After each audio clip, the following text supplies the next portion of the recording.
Hey guys, this evening we journey back to an age where the wrong sort of loveliness could shatter your life. You find yourself before a dancing candle flame.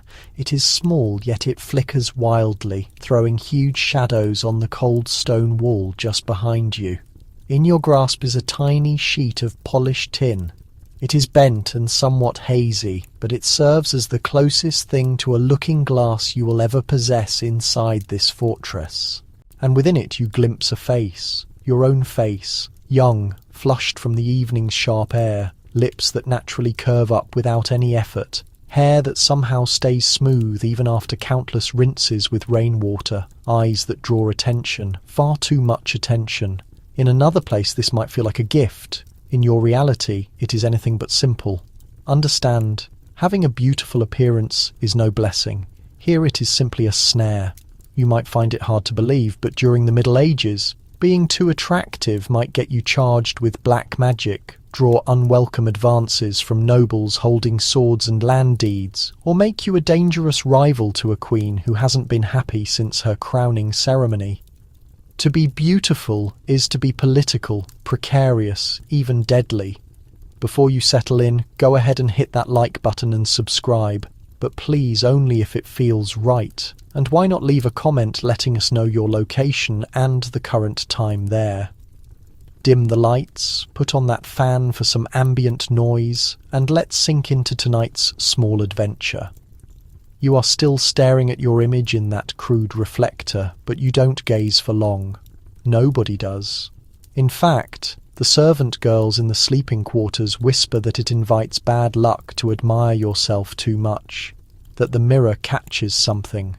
Not your inner spirit, but your physical safety. You tuck the thin tin disc back inside its cloth pouch and push it beneath a loose floorboard, just as you always have. You are not vain. You are simply cautious. And in this world, caution is the key to survival. Just this morning, the steward's spouse summoned you to the great hall. She gave you a thicker mantle, not due to the freezing winter gusts, but because the lord of the manor had begun to observe you. You sensed it yesterday, that overly long stare across the table of salted boar, the way his hand brushed yours for no good reason. And then she gave the instruction. You ought to consider wearing a veil, just to be safe. Safe. That word surfaces constantly. It always comes up when people discuss your looks. You step out into the castle yard where the air smells of wood smoke and cooked onions and wet wool. The sharp wind hits your cheeks and you wrap the cloak tighter around you. Even with the hood pulled up, you sense it. The glances. Farmhands lift their eyes from the water well. A clerk pauses longer than necessary. One of the soldiers even acknowledges you with a slight nod, as if he knows something you don't. They never voice their thoughts, but you know exactly what they mean.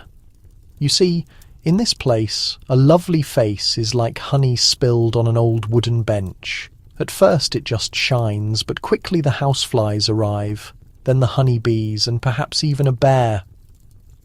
When you were younger, you enjoyed the friendly way people smiled at you in the marketplace, the compliments, the small gifts, the harmless little flirtations.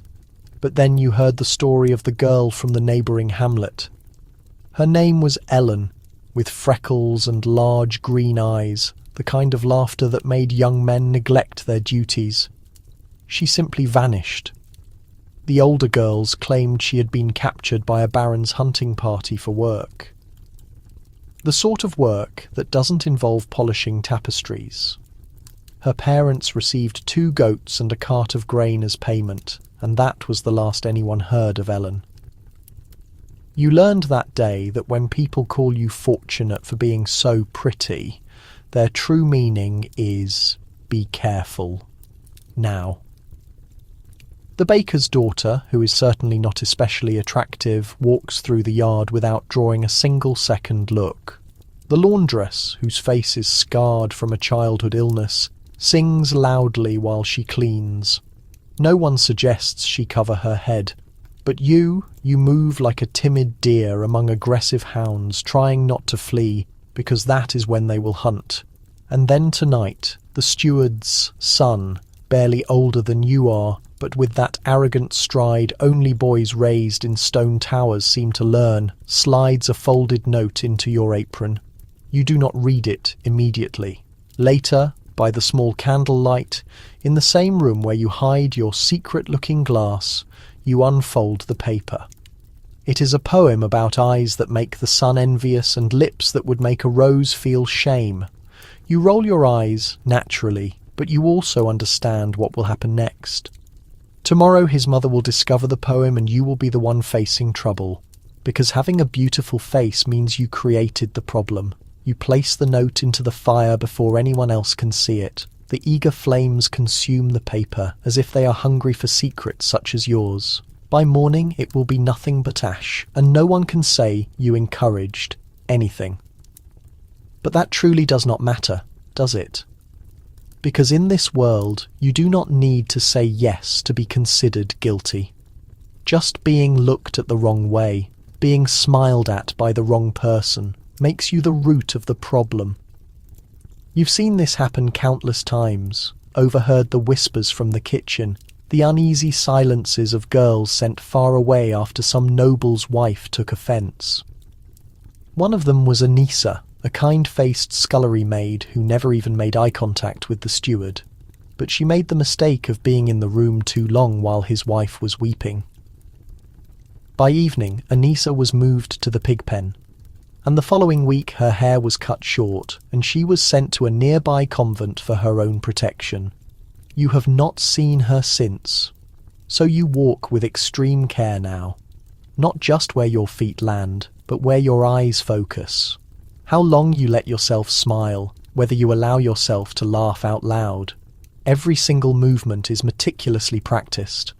Humble, subdued, easily forgotten. Yet even that doesn't always work. In the very early morning, you kneel beside the fountain, scrubbing thick linens with frozen fingers. The sharp stone digs into your knees. You try to ignore the numbness, the blisters forming, and then a voice. Low, too near. That hair should not be covered. It is Sir Alric, a knight. Not particularly old, not particularly unkind, but with enough rank to make a simple refusal a very dangerous action. He grins like he believes he is charming. You glance down at your soap-covered hands. You do not respond. You have learned that silence, while not completely safe, is sometimes safer than speaking. But you feel it again, that tense change in the atmosphere. The game has begun. Will he press the issue? Will he take it as an insult? Will anyone witness this interaction? Will someone somehow blame you later? In the main hall, the lady of the manor observes you as you serve wine. Her gaze is sharp, but her mouth is stretched in a smile that is too wide, too smooth, the way noble women smile when they intend to wound without using a blade. You must be careful with that face, girl, she remarks sweetly. Too many men in this place forget their proper boundaries. You curtsy low and whisper something about being honoured to serve. Inside, your stomach tightens because you know the real message she is sending. You are a potential threat, and threats must always be managed. You've heard the unsettling tales. Sometimes it means arranging for a pretty girl to marry a foot soldier and sending them off to the distant borderlands. Sometimes it's suddenly deciding that a certain maid must be transferred to another estate entirely, and sometimes the methods are much less gentle. There was a noblewoman, Lady Isabel, who was famous for her beauty. They say she always wore blue ribbons and never wore the same hairstyle twice. She was married off when she was very young, too young, and her husband resented the way other men looked at her. So he imprisoned her in a tower. Not metaphorically, but a real stone tower, just high enough that no one could climb out, and just cold enough to silence any complaints. She eventually died from a fever, but people whisper that the tower door was never reopened. The entrance was sealed shut. Inside, her small mirror remained resting on a wooden table, her last lip stain still beside it. They say if you look into your own reflection by candlelight and whisper her name, you can hear a faint scratching sound behind the stone. You decide not to try it tonight. You are too exhausted, too wise, too close to being caught yourself. Instead, You sit quietly, watching the candle flame flicker again. You wonder if you had been less attractive, would your life be easier? Would you be sufficiently invisible to simply survive? Or would some other danger have found you anyway? You have never wished to be ugly, only less. Less visible, less cursed. Outside, a dog howls a single time. The cold moonlight spills across the stone floor, and you cannot shake the feeling that someone is watching, even now, in the deepest dark. You were just a newborn, barely 2 weeks old, when the midwife whispered the words under her breath. "Too pretty. That one will bring problems." Of course, you have no memory of the moment, but your mother remembers clearly. She has repeated the story a dozen times throughout your life, always, with a strange combination of pride and profound fear, as if she can't decide whether to smile or cry. You were wrapped tight in linen, your cheeks already round and flushed, your eyes shockingly alert. The midwife paused mid-swaddle, gave you a long, almost resentful stare, and then shook her head slowly. Eyes like that, she will cause a duel before she even has her first tooth. Your mother laughed then, not understanding that the woman was deadly serious. But now, years later, she understands completely. You see, in your village, babies are rarely given names in the first few days, not until the local priest blesses them, not until the immediate dangers have passed. You were named quickly, your father insisted. He wanted to officially claim you before someone else could, because even tiny newborns can draw attention, and in your situation, you certainly did. One evening, Sir Raymond, who was bored and drunk on brandy, glanced at your cradle and stated he would bookmark her for later. He laughed loudly. Everyone else laughed too. Your mother did not. She began keeping you inside the house more often after that, not just to protect you from common sickness, but from unwanted interest. You learned early on that your face was not truly yours. It belonged to hushed whispers, to grave warnings, to watchful and judgmental eyes. By the age of 5, you already knew exactly how to lower your gaze when speaking to any man. By 6, you had learned to not sing too loudly in church, lest someone misinterpret your simple joy as wicked seduction. Other girls were permitted to run freely barefoot, to dance during solstice celebrations. You were always kept home for your own protection, they claimed. But what could a mere child know of danger?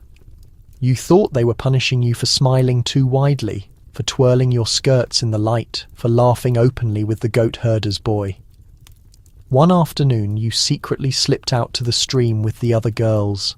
You took off your worn shoes, let the icy cold water numb your ankles, and wove bright wildflowers into your hair. When you returned to the house, your mother was waiting for you. She hit you, not from any real cruelty, but from raw fear. True, deep fear. You remember her hands trembling uncontrollably, the tears she fiercely refused to shed. "You do not comprehend what you are carrying," she whispered through tight lips. "That face. You will pay a heavy price for it eventually." At the time, her words made absolutely no sense. It felt like a terrible curse handed to you in secret. But it was not only your mother. Others added their comments. A passing merchant once called you coin on legs. A travelling friar refused to make any eye contact while blessing you, muttering about the vanities of the flesh. One old woman dropped a simple rag doll at your feet, saying you would need it for comfort once the world turned truly cruel. At night, you would lie awake, wondering if there was some fundamental flaw with your skin, your eyes, your lips. You never asked for any of it, and yet here you were, being blamed for something completely outside your control.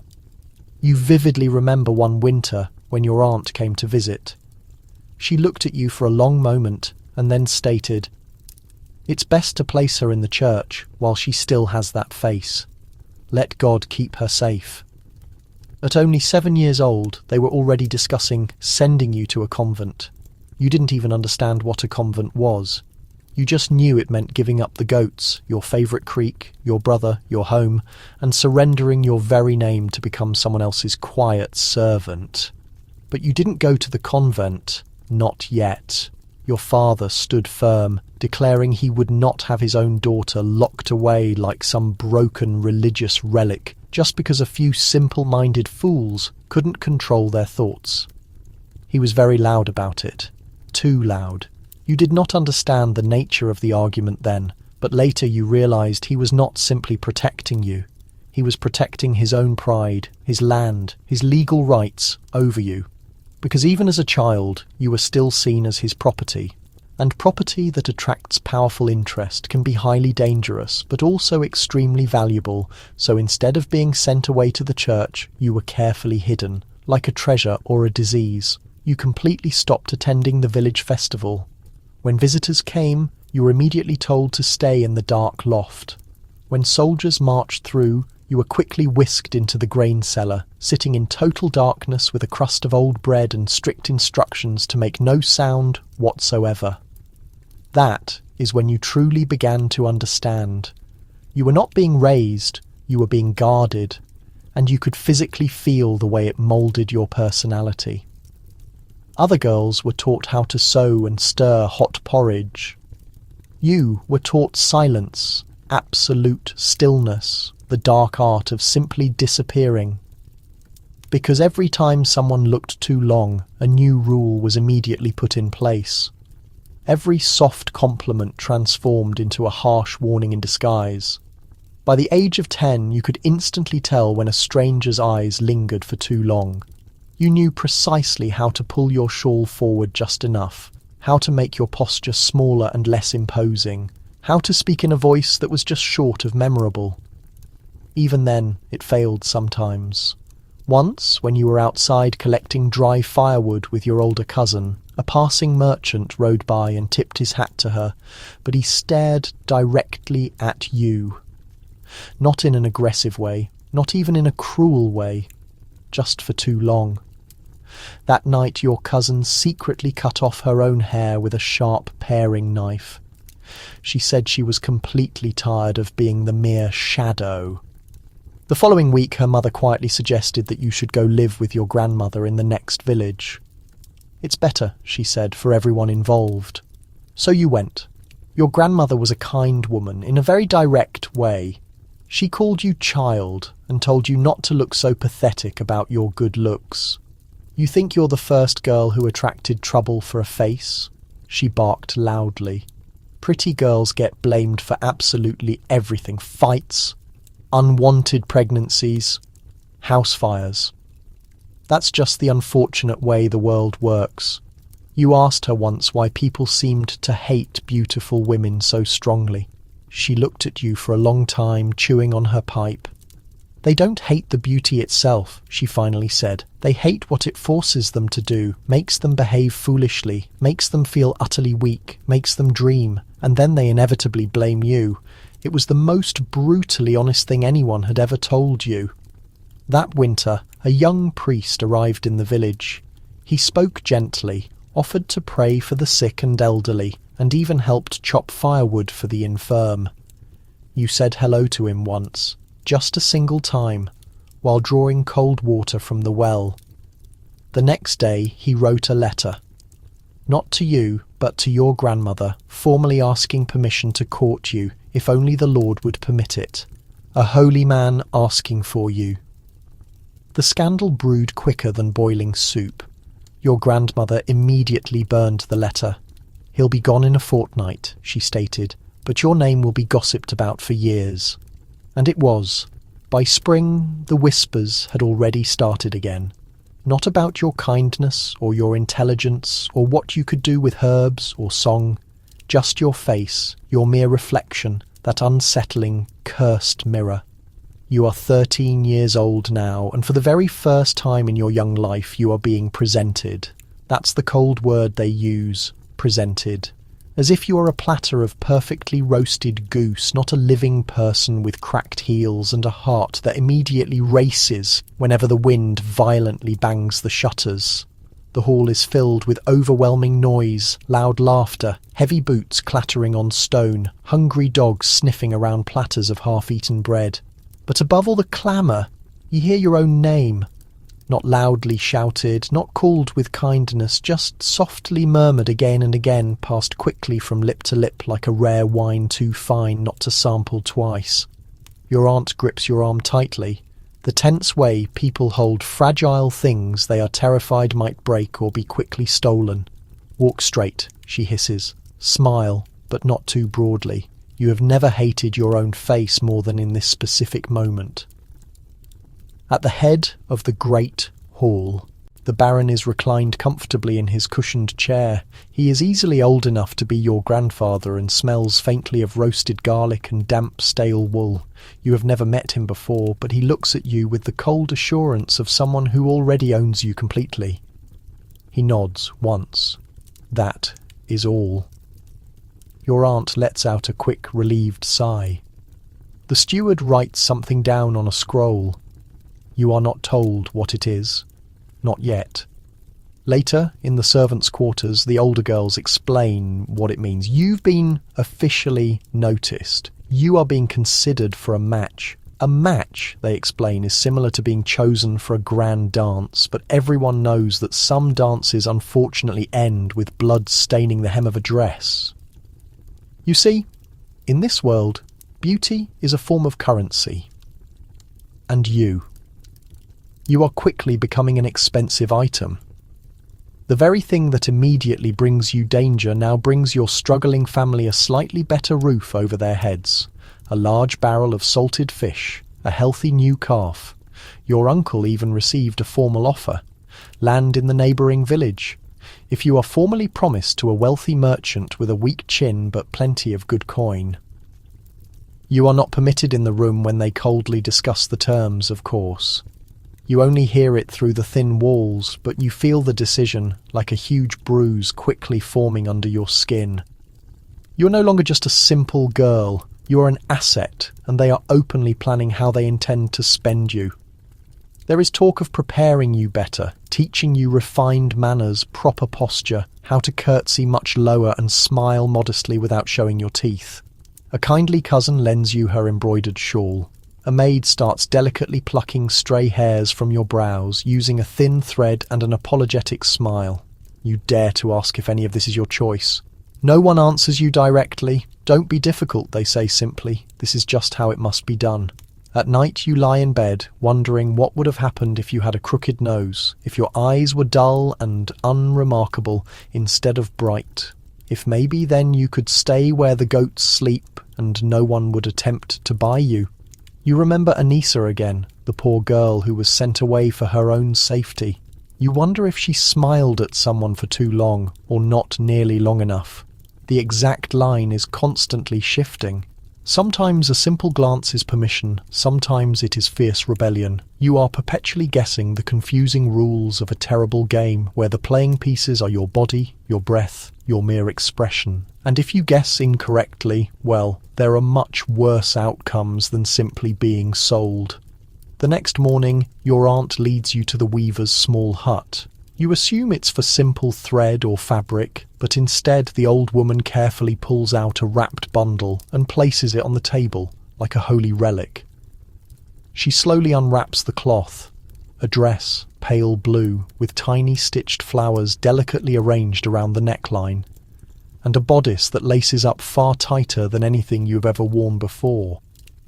It smells faintly of lavender and old dust. It belonged to my daughter, the weaver says softly. She wore it a single time, then was married off to the miller. I never saw her again after that. Your aunt avoids meeting your eyes. She just nods once. You run your fingers over the smooth fabric. It is beautiful, impossibly soft, and suddenly absolutely terrifying. That night they carefully try it on you. It fits you flawlessly, too perfectly. You look entirely like someone else in the candlelight, taller, older, smoothed at all the rough edges. One of the maids gasps audibly when you step into the room, and you realise then it's not just the dress. It's the desperate way they are all looking at you. Like a solution, like a final ticket out for them. Because beauty in this unforgiving world is not yours to keep. It is a loan, and someone always arrives to collect the debt. Later in the week, your name is called again. this time to attend a grand feast. Not to serve the food, not yet, but simply to be seen by the guests. You sit in the quiet corner near the harpist, your hands folded neatly, your spine straight as an arrow.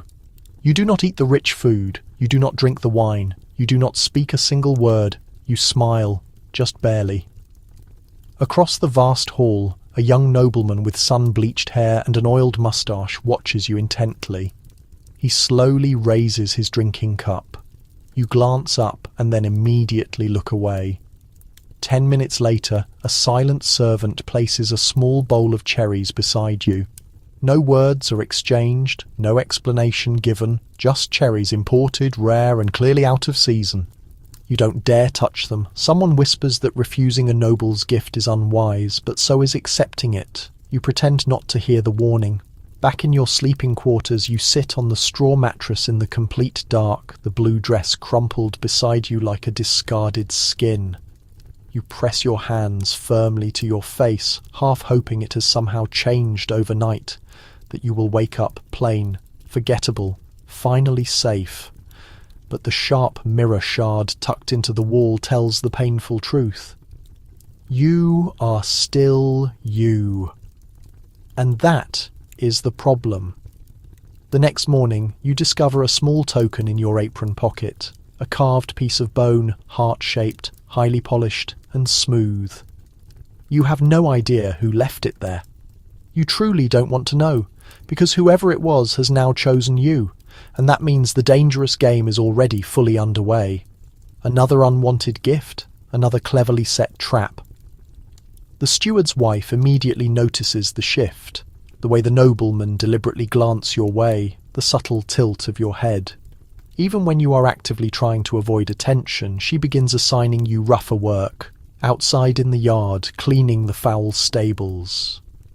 Better you smell of strong dung than sweet roses, she mutters under her breath. She believes she's trying to help, but you know you can't scrub it away.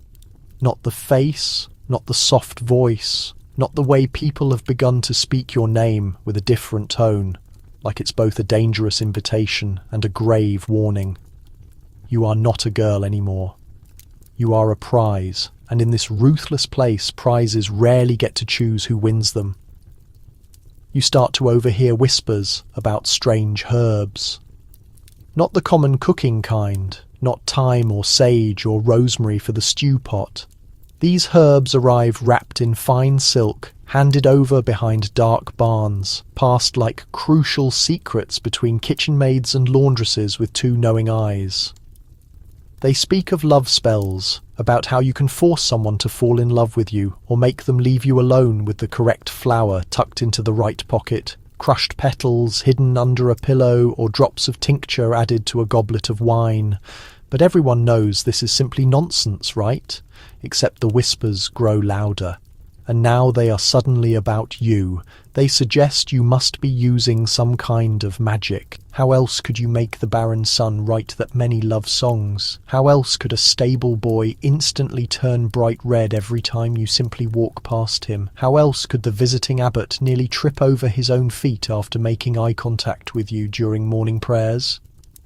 They say it with ugly smirks, with raw jealousy, with thinly veiled warning. You attempt to laugh it off as foolishness. You have never touched a single herb that wasn't meant for soup or healing wounds. But rumours are incredibly sticky things, especially in a world where the precarious line between open admiration and formal accusation is as thin as a single hair. It doesn't help at all when you discover small sprigs of rue, a herb once used to immediately repel unwanted affections, left deliberately on your cot. Or the unsettling moment you overhear the brewer's wife muttering that no girl's eyes shine like that without help from something clearly unholy. You never asked for any of this attention, but here it is now. You start to keep your hair tied back even tighter than before. You intentionally smear ash on your cheek once to cover a patch of skin that was too pink from the cold, just for a single day. It works a little. Fewer stares, fewer compliments. But then you are harshly scolded for looking slovenly in front of important guests. They want you cleaned up, completely presentable. and the exhausting cycle begins again. That week, the steward's own daughter tearfully confesses she's been secretly slipping dried lovage root into the Lord's wine, desperately hoping he'll forget all about you. She doesn't even truly hate you, she says, just tired of feeling so invisible, of watching you simply walk into rooms and instantly change the entire atmosphere. You do not feel flattered by her actions. You feel intensely hunted, because now it isn't just the men watching you every move. It is the women too. Some see you as a serious rival, others as a potential witch. And in a place where magic is feared far more than any illness, you know exactly what comes next. You start waking up suddenly in the middle of the night with your heart absolutely pounding, unsure whether you heard something truly real or simply dreamed it. A soft knock, a quiet breath, a faint whisper just outside the door. You stop sleeping deeply because you have heard all the terrifying stories of what happens to girls accused of enchantments. They don't need solid proof. Just a few too many lingering glances, a too familiar face, a mere suggestion. One time the steward's wife forcefully corners you near the dark granary and asks you point blank if you've ever used herbs for unnatural purposes. Her voice is low and menacing. Her hand is clamped tight on your wrist. You say no, and of course you say it quickly, clearly. She watches your face carefully, then releases your wrist, but the look she gives you says she's not fully convinced of your innocence, and that's absolutely all it ever takes. By the end of the month, someone openly calls you a sorceress. Not directly to your face, no one dares go that far, that it's murmured behind your back, quickly passed along like a dark tale too delicious not to share widely. A candle flickering out suddenly during the evening supper. Must be you, the steward's favourite hound running off into the deep woods, clearly bewitched. Even the mouldy cheese served at Sunday's meal somehow becomes your ultimate fault. And all because someone said you smiled too gently at the wrong person. You'd think they'd at least accuse you of something truly glamorous, like summoning evil spirits or raising the dead. But no. The real spell you're rumoured to cast is far more dangerous in this place. Attraction. It's not just that the men look at you, it's that they simply cannot stop looking. That's the core danger. That's what frightens them the most deeply. There's an old familiar story you overhear by the warm hearth one night about a girl named Lynette. She was as lovely as the moon, with hair like bright burnished gold and eyes like a spring day. Every man in the entire village wanted her, every single woman deeply envied her. And when a knight's marriage offer was foolishly refused, she completely vanished. Days later, they found her cloak abandoned at the edge of a vast bog and declared it divine punishment. They claimed the earth itself had swallowed her too, shamed by her profound beauty. You want to openly scoff at the absurdity, but your stomach violently twists. Because if Lynette was a real person, she was not punished by heaven's hand. She was simply silenced by fearful people who couldn't tolerate the chaos her face naturally caused. That night, you deliberately rub soot along your jawline on purpose, trying hard to dull your natural glow. Maybe if you look worn enough, tired enough, you'll finally fade back into a desired state of safety. The next morning, the steward sharply scolds you for being unkempt, tells you to wash thoroughly before the important guests arrive. "We need every girl looking her absolute best," he says with authority. You want to scream loudly. You want to tell him that looking your best is exactly what got you publicly accused of witchcraft. That every gentle compliment is now a terrifying countdown. Every fleeting glance is a high-stakes gamble. That sometimes you profoundly miss the simple days when your knees were muddy and your face went completely unnoticed. But instead, you simply nod and return to the cold well. That evening, during the community prayers, someone's voice suddenly breaks in the middle of the solemn hymn, "The Lady of the House." You glance up quickly. She's staring directly at you, her mouth slightly open, her throat completely frozen. You immediately look away, but you know it's too late now. 2 days later, a priest from the neighbouring village is officially sent for. Not because of you, they hastily claim. Just a routine yearly blessing, an early start to Lent, an unlucky year overall. But you know the grim truth better than they do. He arrives on a huge horseback, wearing garments of pure white and shining gold.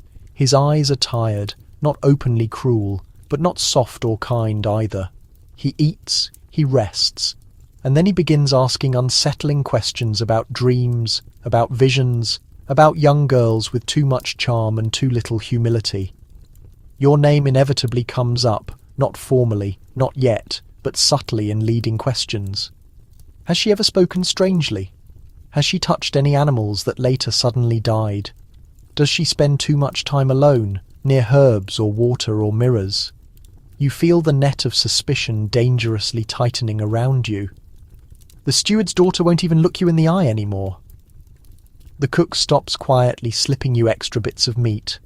The seamstress leaves a small silver cross by your cot without saying a single word. No one openly accuses you outright, but they don't have to now. They just have to watch and wait patiently, because sooner or later someone will surely call it exactly what it is. Not a simple gift, not plain good luck, but deliberate bewitchment, and you'll be left alone to somehow prove otherwise, with no spells, no protective charms, and no chance of success. The final accusations never arrive as a loud shout. They emerge softly, like thin smoke curling under a closed door. First, the steward kindly asks you not to serve the wine that night. Just in case, he says vaguely, best not to stir any attention. Then the stable master suggests you completely avoid the courtyard until after all the guests have departed. Not that you've truly done anything wrong, he adds quickly, but appearances truly matter. And by the third day you are formally told to keep your veil on at all times, even inside the house, even when absolutely no one is watching. Especially then, he stresses, you don't argue with his command. You just nod and carefully pull the rough wool across your entire face. It is incredibly itchy, you can barely take a proper breath through the thick cloth. But no one seems to care about your discomfort. They only care that you are not seen by anyone. They care that your beautiful eyes do not catch anyone else's. They care that your dangerous beauty stops being their problem. There's a new word they start using now, precaution, as if wrapping you in coarse cloth, keeping you purposefully out of sight, is some kind of true protective shield. But you know the ugly truth better. It's a clear warning shot, like painting a bold red X on the door of a plague-ridden house. You catch brief glimpses of yourself in polished cooking pots or murky puddles, the heavy veil dulling your unique features into a simple blur.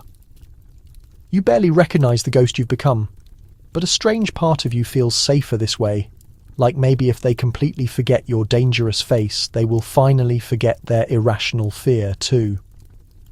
Still, fear has a very long memory.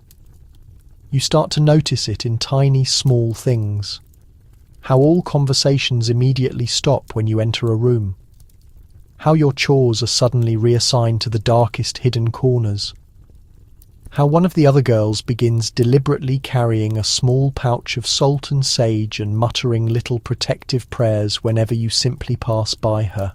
It might be simple superstition, but it is also something far deeper and more complex. They're not just irrationally afraid of you, they're intensely afraid for themselves, for how they feel deep inside when they look at you, what they might foolishly do, what others might immediately say. And the veil. That's just their convenient, flimsy excuse. One afternoon, as you kneel to laboriously scrub the hearth, the visiting priest silently approaches you. He doesn't speak right away, just stands there, silently watching your hands work the ash into careful circles. Then he says, "You're veiled." A simple statement, not a question at all. "Yes, Father," you whisper softly, still frantically scrubbing. He waits patiently, then kneels gently beside you. You can clearly smell the sweet incense on his heavy robe. "You've been the primary subject of attention," he says gravely, "and perhaps temptation. You say absolutely nothing, your gaze fixed." He places one hand on your shoulder now, not cruelly, almost with a strange hint of sympathy. "Beauty is indeed a heavy burden to bear," he says, "but so is foolish pride, and pride always opens treacherous doors to darker things." You freeze completely. He leans in closer. Have you personally felt any profound changes in yourself? Any strange powers you can't logically explain? Dreams that deeply disturb you? You look intensely at the soapy water, desperately willing your trembling hands to keep moving without fail. "No, you finally say, only fear." He studies you with a fixed stare. You wonder what exact answer he was hoping to hear from you. Then he says something incredibly strange. Something you'll never, ever forget. Veils are for both saints and for deep sinners. The hard trick is knowing exactly which one you are. And with that cryptic warning, he rises and walks away, leaving you alone with a half-cleaned hearth and a mind violently spinning in confusing circles. That night, the dreams suddenly begin. They aren't strange or otherworldly at first, just clear fragments of recent memory. The pretty blue dress, the untouched bowl of rare cherries, the intense feeling of soot intentionally smudged across your cheek. But they become sharper now, colder and more menacing. You wake up suddenly with your heart hammering hard, completely convinced someone's actually in the room with you. You sit bolt upright and intensely stare into the heavy dark, your hand tightly gripping the edge of the straw mattress, listening hard. Once you clearly hear soft footsteps outside, not the sound of heavy boots, but bare feet. Slow, careful. When you slowly open the door, there is no one there. Just a small bundle resting on the threshold. It's a veil, coarser than your own, dyed a deep dark black. Pinned to it, a single dried flower. Henbane. You immediately freeze. Henbane is no innocent blossom. It's a deadly poison, a dangerous hallucinogen, a secret tool of witches, if the village stories are to be believed as truth. And now it's resting right at your door. You don't cry, you don't scream. You immediately burn it before anyone else can possibly see. But the thick smoke curls into your room like a clear bad omen. And even though you violently scrub your hands and wash the smell away, it clings stubbornly to you like suspicion itself. By morning, the rough veil becomes your second skin. You wear it constantly now, even when the fire is low and your breath fogs under the thick wool, even when your fingers twitch painfully from the intense cold. Better to simply sweat under the heavy cloth than face the wrong kind of dangerous glance. One day you pass the small chapel and overhear the priest praying softly, not for sinners, but for simple beauty. May God protect those deeply cursed with faces that fiercely tempt and hearts that dangerously stray. You don't step inside the holy place. There is no sincere prayer there for a girl like you. Later, in the kitchen, the cook accidentally cuts her finger badly and immediately blames it on you. "Just bad luck," she says quickly, but not too quickly. She walked in right before it happened. It's always like that now.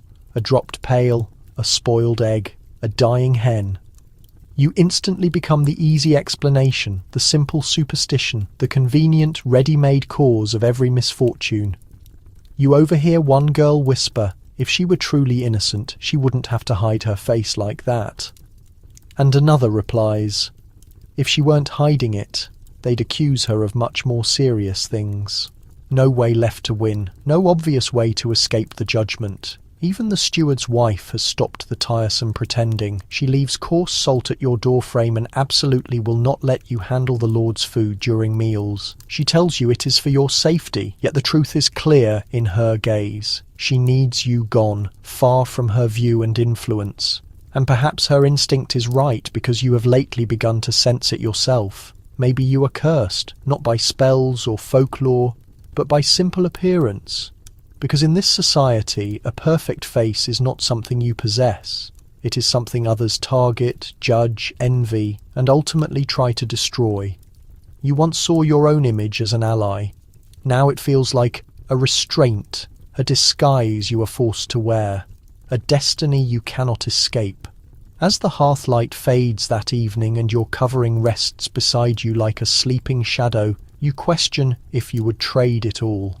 Every appreciative stare, every unasked for gift, every associated danger for a simpler face and a peaceful existence.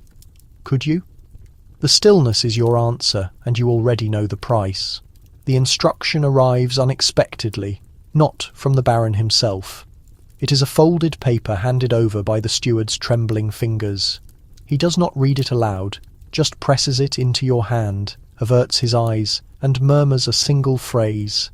It is not punishment, but a necessary safeguard.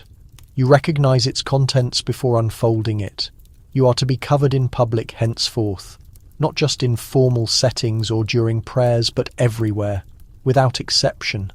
The document uses careful language about protecting propriety and maintaining domestic order. But you understand the real message. You are a threat, and they are fearful of the disruption you represent. You read it once, then again. The paper smears beneath your touch. Just like that, your identity becomes restricted. You are given a new covering, finer than the previous one. It is dyed a sombre grey, edged with a trim of lace, the kind reserved for those in grief or religious seclusion. When you place it over your head, it hangs past your chest. You can barely see through the fabric. That is the deliberate intent. The staff adjust quickly. Doors no longer remain open for you. Meals are left outside your room. Orders are communicated through intermediaries. You have become an obscure figure, part woman, part forbidden object, but some are slower to accept it. The stable hands still sneak glances, then pretend they did not. The younger serving women trail you, curious to glimpse the thing that has been hidden. Once, a travelling entertainer lingers too long near the pump and notes. If a covering is meant to obscure temptation, perhaps it only intensifies the desire. He is gone before nightfall.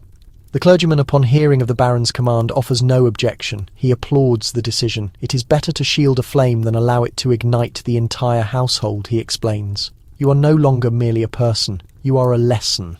Initially, you attempt to continue your work. You scrub the tiles, carry the kindling, tend the poultry, but the covering obstructs you. It snags on branches. It dips into the washing basin. It draws attention wherever you move. One time, it almost catches fire as you pass too near a burner. You stagger back, breath catching, your hand grasping the cloth. A spark flares, hisses, and extinguishes.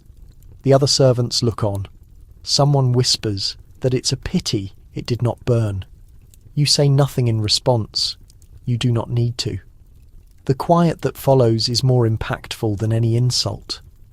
That night, alone, you sit on your simple bed and trace the fine stitching along the edge of the veil. It is soft, meticulously made, expensive even. A thoughtful present, they had called it. You wonder how something so light can feel so oppressive. Then again, maybe that is exactly the function. Because this is not simply material. It is a formal judgment, a message to everyone who sees you. This girl is unstable. This girl requires careful handling. This girl holds too much potential to be unrestricted, and the longer you wear it, the more you feel your spirit diminishing. Not only your form, but your determination, your will. You speak less, smile less, think less, as if obscuring your face has slowly started to erase your being. You try to suppress your bitterness. The veil, the silence, the subtle way people turn slightly away when you enter a space. You tell yourself this is preferable to worse fates, better than being expelled from the estate, better than an unsaid trial or a silent vanishing. But over time, the constraint consumes you. You cannot even brush your own hair without feeling a sense of wrongdoing, as if self-care is a sin, as if your own face is a transgression you have not properly atoned for. You start to wince when others look in your direction, even when their stare is benign. And sometimes it is not benign. One afternoon, carrying a bundle of greens from the garden, you catch the eye of the visiting count's youngest son. His look is too intense, his expression unnervingly fixed. You lower your head, though you are already concealed. Later that night, a maid brings you a message. He has requested an audience with the girl beneath the cloth, not to court you, not to converse with you, simply to observe. You expect the steward to reject the idea. Instead, he equivocates, hesitates, saying they must not upset the boy's father, not during diplomatic discussions. It is the lady of the manor who intervenes, her voice sharp and precise. She's covered for a specific purpose, and for a fleeting instant you imagine she's defending you. But she continues with the reason that they do not want that face distracting from the negotiations. So it is not protection, it is control. You are not a girl, you are a danger they are trying desperately to neutralize. You sleep restlessly that week. Your dreams return, this time featuring grabbing hands and faces without mouths. You wake to find your cheeks wet with tears you do not remember shedding. On the fifth night, you sneak outside, without the veil, only for a few seconds. The lunar light is bright and cold. You step into it like a refreshing bath. The air touches your skin. You feel seen, not by a person, but by the celestial body itself. Then a voice. Beautiful. You whirl around. It is the stable boy, the silent one. He is holding a lamp and a saddle covering. You freeze. He looks at you. Not with lust, not with malice, just with sorrow. I knew it, he says. They keep you wrapped like valuable silk, but silk still gives off a sheen. You prepare to rebuke him, to flee, to make an excuse, but no words emerge. He shakes his head. You should be proud of what you were given. Then he walks away. You stand there for a long time, the veil in your hand, your pulse pounding against your chest like an alarm. He meant well, but his words are the most hazardous of all, because pride, that is what they fear. That is the constant theme in every religious lesson. Beauty leads to vanity, and vanity leads to downfall. That is why the veils are not just pieces of fabric. They are a form of discipline. They are proof you have accepted your subservient position.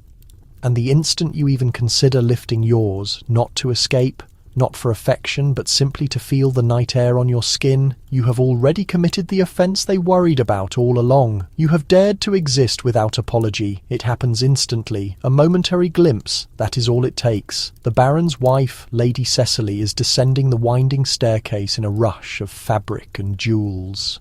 You are below in the passageway, your arms full of laundry, your head lowered as always. The veil conceals your face, the material so dense you only perceive vague shapes and flashes of light.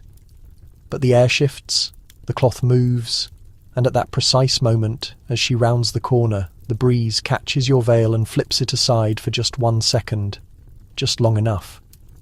Your face is uncovered. Her eyes meet yours. It is not a look of shock or anger. It is worse. It is the sharp, rigid expression of someone who recognizes a danger and knows they cannot ignore it.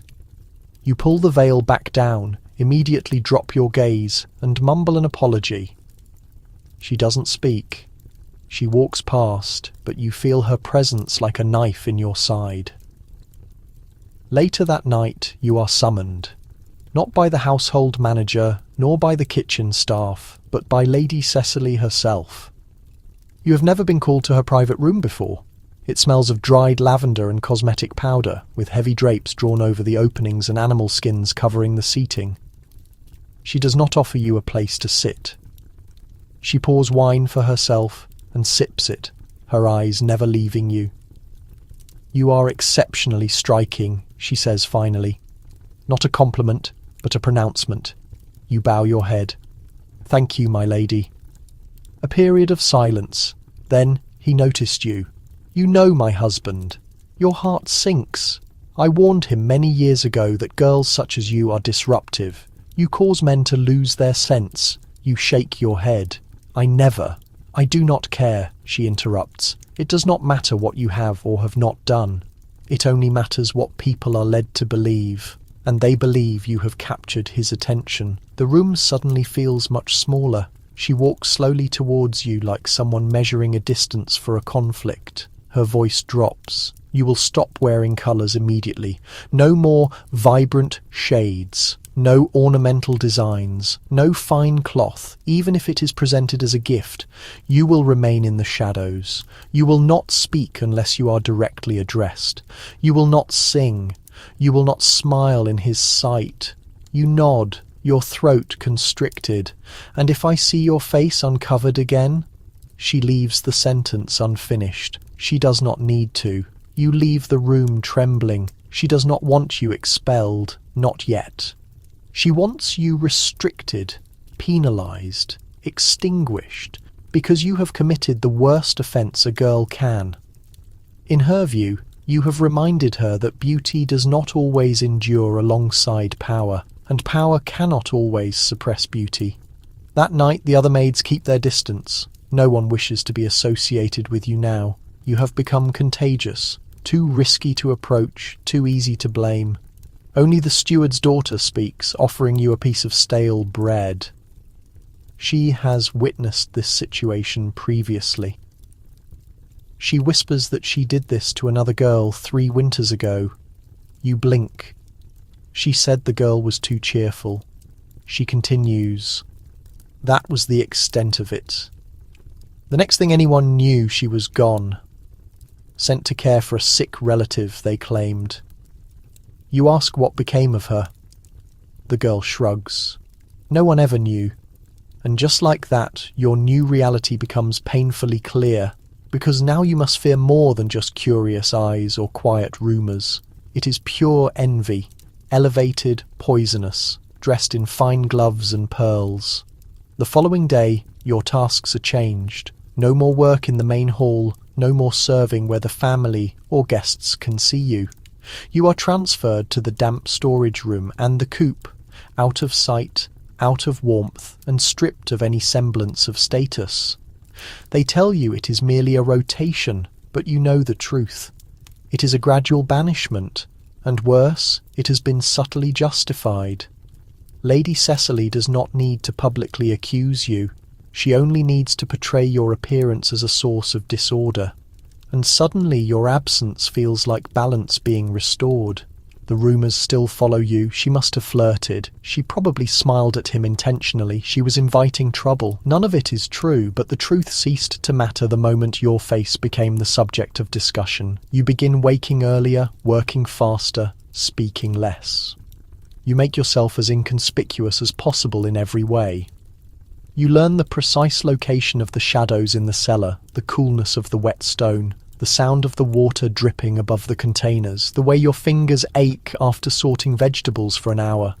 You master the art of being unnoticeable, but invisibility comes at a cost. Your voice fades, your thoughts become indistinct. Even your reflection, now only glimpsed in passing containers or still water, seems to belong to someone else. The person you were only weeks ago, the one who shared dances with the other maids, who hummed while kneading dough, is gone. All that remains is silence, wrapped in rough cloth. One evening, gathering eggs behind the coop, you hear footsteps. Lady Cecily's personal attendant. She says nothing initially, just stands there, her arms folded, her expression impossible to read. Then, softly, she says, "You should have known better." You question her. Known what? She shakes her head. Beautiful girls always believe they can succeed. You look at her. She gestures toward your veil, but they never do. Not in homes like this one. You either become completely forgotten or you are permanently removed. You want to ask where, but a part of you already understands. It will not be a sanctuary. It will not be another wealthy home. It will be somewhere secluded, where few inquiries are made. You offer her thanks regardless, not because her words are comforting, but because she offered a warning. And in this world, that is the closest thing to compassion. You consider escaping. But where would you go? With what resources? What identity? You have witnessed what happens to girls alone on the roads. Beauty attracts dangerous people faster than any lure. So instead you prepare, not for flight, but for survival. You begin to intentionally dull your appearance further, mixing ash into your cleansing wash. loosening your stance so you shamble instead of moving gracefully. You affect a cough. When visitors arrive, you deliberately tear your veil slightly to appear messy, less composed, less mesmerizing, and still. A male servant stumbles while carrying wood as you pass him. A guard lingers by the garden entrance when he notices your silhouette beneath the cloth. You cannot prevent them from looking. You can only hope they quickly forget. One night, by the light of a flickering lamp, you catch your own image in a water basin, and for the first time, you speak the words out loud. Please disappear. You do not mean the image, you mean the features underneath. The face they refuse to let you claim. You find the footwear on your small bed, soft leather, dyed a deep red, embroidered with tiny silver threads. Nothing like the plain shoes the other girls wear. These are the slippers of a noble woman, delicate, impractical, stunningly lovely, and next to them, neatly folded, a message sealed with green wax marked with the Baron's personal emblem. You do not open it. You do not need to. You sit on the edge of your bed for a long time, the slippers resting in your lap. They are magnificent. That is the fundamental issue. You recall the old story about the deceptive creature that gave a girl a ribbon, only to return the next evening demanding her silence, then her smile, then her very spirit. Gifts are never merely gifts in places like this. That evening you carry the slippers to the fire and push them into the flames. They take a moment to ignite, the leather twisting. The silver threads curl like fine hair. The fire hisses, not loudly, but sharp enough that two other maids glance in your direction. You remain silent. You clear the ashes before retiring. The next day, you are summoned again, this time not to Lady Cecily, but to the Baron. You are instructed to report to the East Wing alone, just after the sun sets. The hallway is long and strangely silent, lined with large woven artworks that seem lifeless. You walk slowly. The edge of your skirt lightly brushes the polished floor. When you reach the room, a guard opens the door without a word.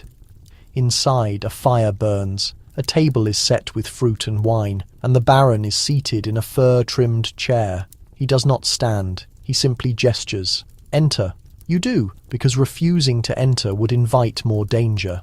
He pours a second glass of wine, does not offer it, but places it across the table from him, as if to imply it was always meant for you.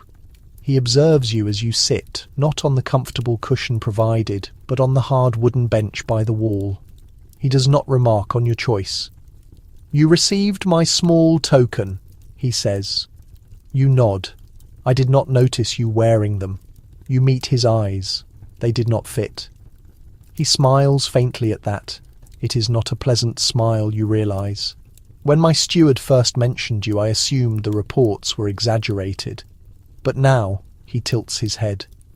You possess a certain quiet intensity, a contained brightness.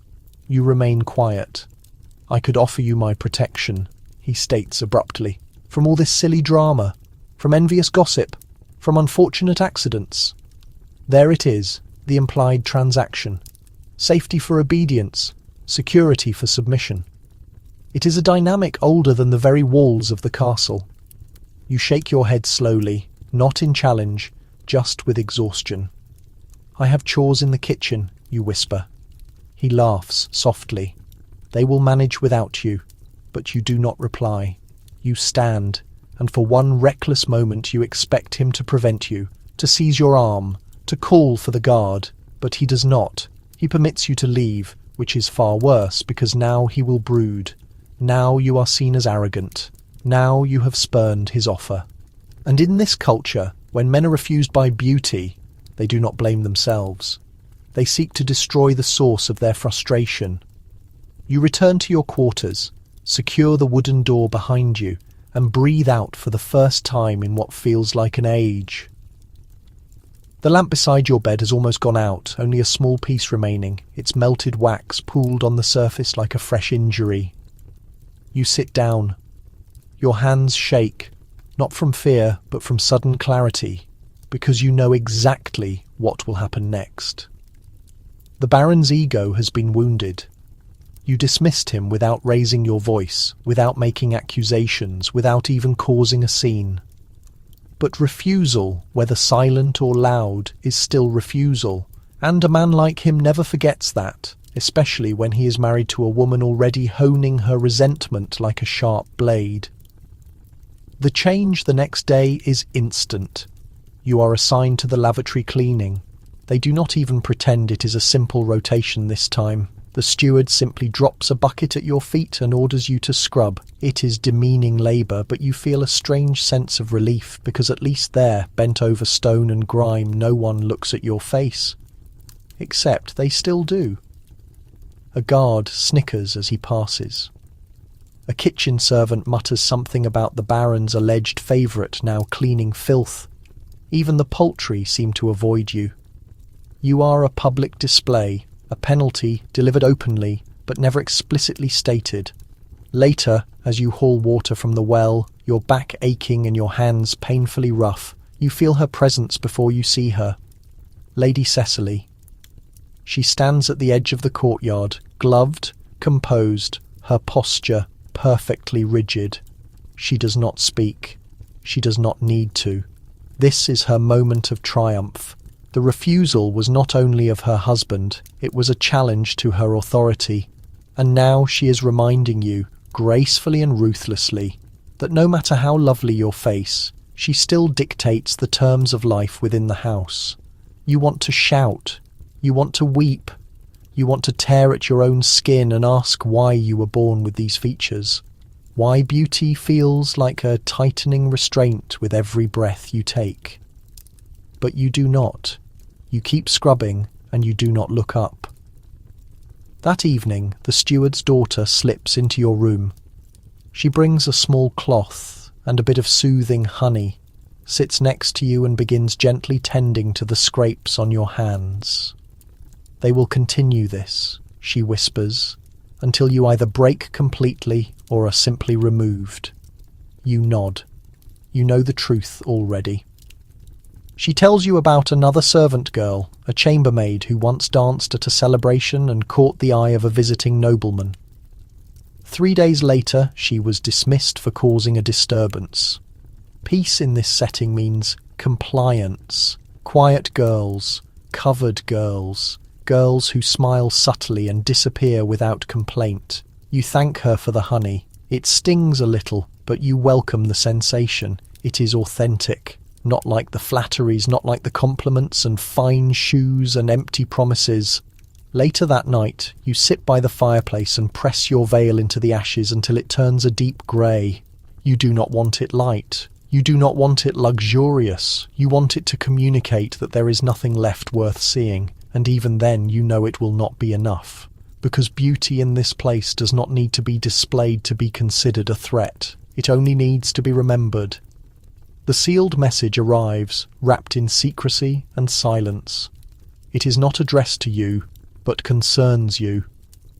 You catch only parts of the conversation as the steward reads it behind closed doors, whispering to the Baron and then again to Lady Cecily. Their expressions remain carefully neutral, but something subtle shifts, something chilling. Later, while you are gathering small branches near the perimeter wall, the steward calls you over. His tone is measured.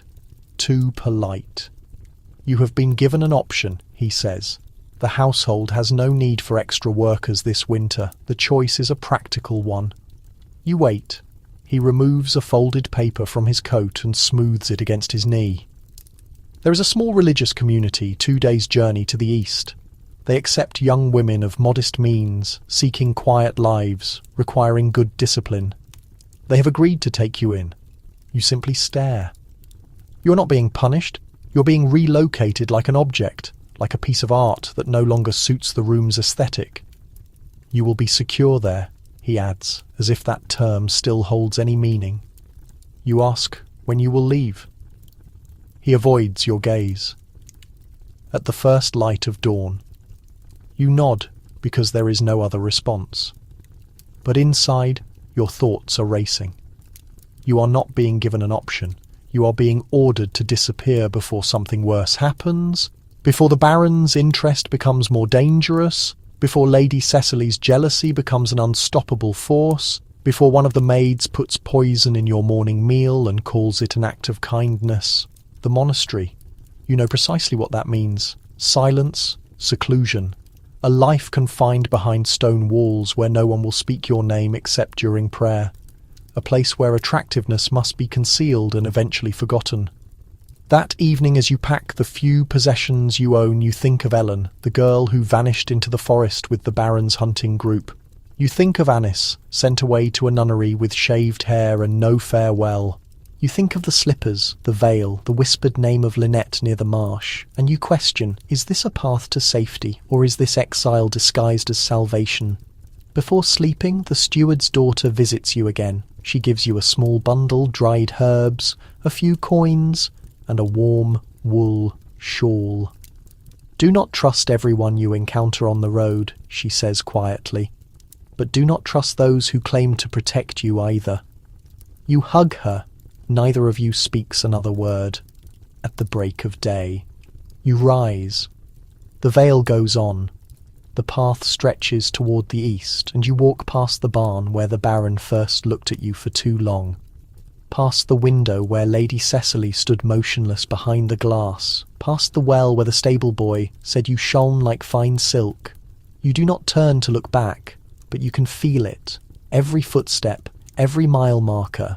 Your features follow a step behind you, a memory they could not erase, because even if you leave, your beauty remains, and for them, that is the ultimate threat. The road is peaceful in the early light. The wagon wheels groan softly as they roll over the uneven ground. The driver, a merchant's relative performing a favour, says very little, and you are grateful for it. After so many days of being scrutinised, judged and gossiped about, the silence is a comfort. The trees arch over you, dropping their late autumn leaves like a slow, quiet applause. You keep your veil pulled low, even here, not from fear of being observed, but because you are exhausted from being perceived. Every glance over the last few months has been tied to a negative outcome. You've begun to link direct eye contact with danger and admiration with accusation. Even now you feel unseen eyes on you that are not there. At midday you pass a tiny settlement. Children are playing near the road, their faces and hands smudged with dirt and happiness. A few stop to stare. One little girl offers a wave. You do not wave back, not because you are unkind, but because you have forgotten how to perform such a simple gesture. The wagon stops by a small stream, and you climb down to drink. You catch your reflection in the moving water. For a brief moment you look, truly look, at yourself. The face that caused a mistress to despise you, the face that drew a baron's attention and the contempt of his entire household, the face that was blamed for lies about your intentions, your character, your very soul. But also the face that once made your mother weep when you were born. Not from pain, but from astonishment. You want to hate it, but it is still fundamentally you. And that is the hardest realization of all. Because they never asked who you were, only what you were. They saw the proportions, the evenness, the softness, and immediately concluded you were something dangerous, something powerful, something that had to be contained. You splash water across your cheeks and pull the veil back down. When the wagon crests the next rise, you see it, the monastery. Grey stone, narrow openings, a bell tower that is slightly crooked as if tired from the effort of standing. The driver drops you off and departs quickly. You are met at the entrance by a nun whose face shows no expression. She does not ask why you are there. She only says you are expected. Inside, the world is muted. The stone walls absorb all sound. The other sisters do not look directly at you. No one inquires about your identity. You are shown to a cell barely large enough to move around in. A simple bed, a water basin, a shelf. That is the extent of the furnishings. Your veil, the nun says, may remain. Not as a penance, but as a form of spiritual calm. You lie down that night, listening to the wind press against the high stone openings. It is the first time in months that no one is watching you. And yet, you have never felt less liberated. Because here, beauty has no audience, but it also has no means of escape. You close your eyes and picture the person you used to be, the one who danced without shoes near the water, who laughed too loudly at jokes, who wore wild flowers in her hair and did not know how threatening a mirror could be. You wonder if she is still inside you somewhere, beneath the layers of cloth, waiting, breathing, hoping that one day the world might allow her to step into the light, not as a prize or a weapon or a warning, but simply as herself. You assumed tranquility would arrive with the stone walls and silent halls, but tranquility is not the same as absolute stillness, and the monastery is terribly still. Days pass in quiet labour, the routine is unwavering, rise before light, prayers, work, more prayers. You cut the vegetables, you repair the robes, you scrub the floors with a brush so hard your knuckles start to bleed. No one protests, no one offers comfort. The sisters move past like spirits who have forgotten how to speak. And yet, even here the unspoken judgment follows. It begins subtly. A sister chooses not to sit beside you during the evening meal. Another gives you the oldest, dullest tools during garden work. A third watches you for too long during services, her eyes narrowed behind her own veil. One morning, Mother Elfrida calls you into her small room. She folds her hands. Her fingers are rough from age and countless prayer beads. You were sent here, she says, because your presence caused a disruption in the previous household. You nod. She tilts her head. And why do you believe that was the case? You pause. Because I was observed. She frowns. There is no fault in being seen. The fault lies in actively seeking attention. You offer no reply. You do not know what to say.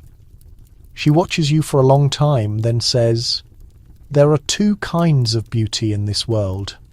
One that generates devotion and one that encourages downfall." And you realize what she means. You represent the second kind. She dismisses you with a brief blessing, something about humility, sacrifice, and spiritual change. You echo the final word, though it feels dry and lifeless. Back in the garden, you begin wearing a second veil, one the colour of dark stone pulled low over the first. You tie your shawl more tightly, lowering your chin until your neck aches. You comply with every request, but still Sister Merwin quietly mentions that the local priest stares too long when he visits. Still, the new trainees are cautioned not to imitate the way you move.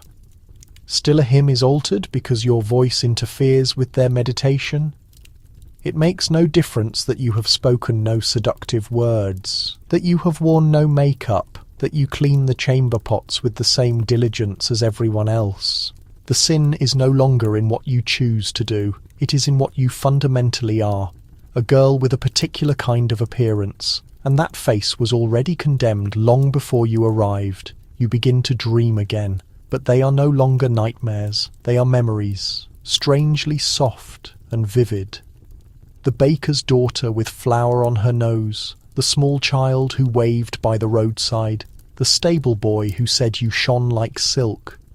You dream of the life you might have led, not an extravagant life, but simply a calm one. One where your reflection did not shout louder than your own voice. One morning, Sister Merwin finds you weeping behind the herb shed. She says nothing, simply kneels beside you and places something in your hand. A strip of dark fabric, not to dry your tears, but to add to your veil. A third layer. You tie it on, and the world immediately becomes even darker. Your perception narrows to shadows and indistinct shapes. Through 3 layers of cloth, everything is blurred. Light, colour, time itself. The garden is no longer green, the sky no longer blue, only vague forms and shifting shades of grey. You begin to forget what human faces look like, including your own. You speak little, eat little, sleep lightly. It is not punishment, they insist. It is spiritual cleansing, a path to true humility, a method to subdue the inherent arrogance they presume you possess. But the truth is more simple and sad. You feel no arrogance. You feel only slow erasure. And it is achieving its goal. There are days you forget what your skin feels like without the constraint of the cloth. Days you forget your actual name, the one whispered by young men at wells and written on notes next to slippers. Here you are not that girl. You are the one cloaked in veils. You are a living warning wrapped in absolute silence. Sometimes villagers come to the monastery seeking guidance. You never encounter them, but you hear the sound of their steps. You hear the way their voices lower when they speak of the veiled one. You had become a myth, even within these walls. One afternoon a young girl crept from around the corner while you were sweeping the courtyard stones. She stared up at you, her eyes wide, and asked, "Are you blind?" You shook your head, indicating no. "Then why do you cover your face?" You parted your lips, but no words came out. Before you could form a reply, her mother snatched her away, hissing a sharp reprimand. You caught the word temptress as they left. That night, you looked into the water basin again. You lifted the first layer of cloth, then the second, and finally the third. You stared at the face underneath. Your own face was still there, still intact, still soft, though now it was paler and a bit thinner. And something deep within you moved. It wasn't pride, nor was it vanity, just a faint stir of recognition. You exist, and somehow that realization carried a sharper ache than the act of forgetting ever had. You lowered the veils and went back to your cot, but the image remained with you, not as a hex, not as a threat, just as a fundamental truth. The very next day you went straight to your work in the infirmary. Mother Elfrida paused to watch you. She said little, but offered a slight nod. You began tending to the elderly, the ill, and those with fevers. They could not see your face, and they did not care. Their focus was on your hands, your cool compresses, the quiet song you hummed as you cleaned their wounds. Slowly, something shifted. One of the old sisters called you Angel. A novice asked if you would show her how you twisted the bandages. You started speaking again. Not often, not much, but just enough.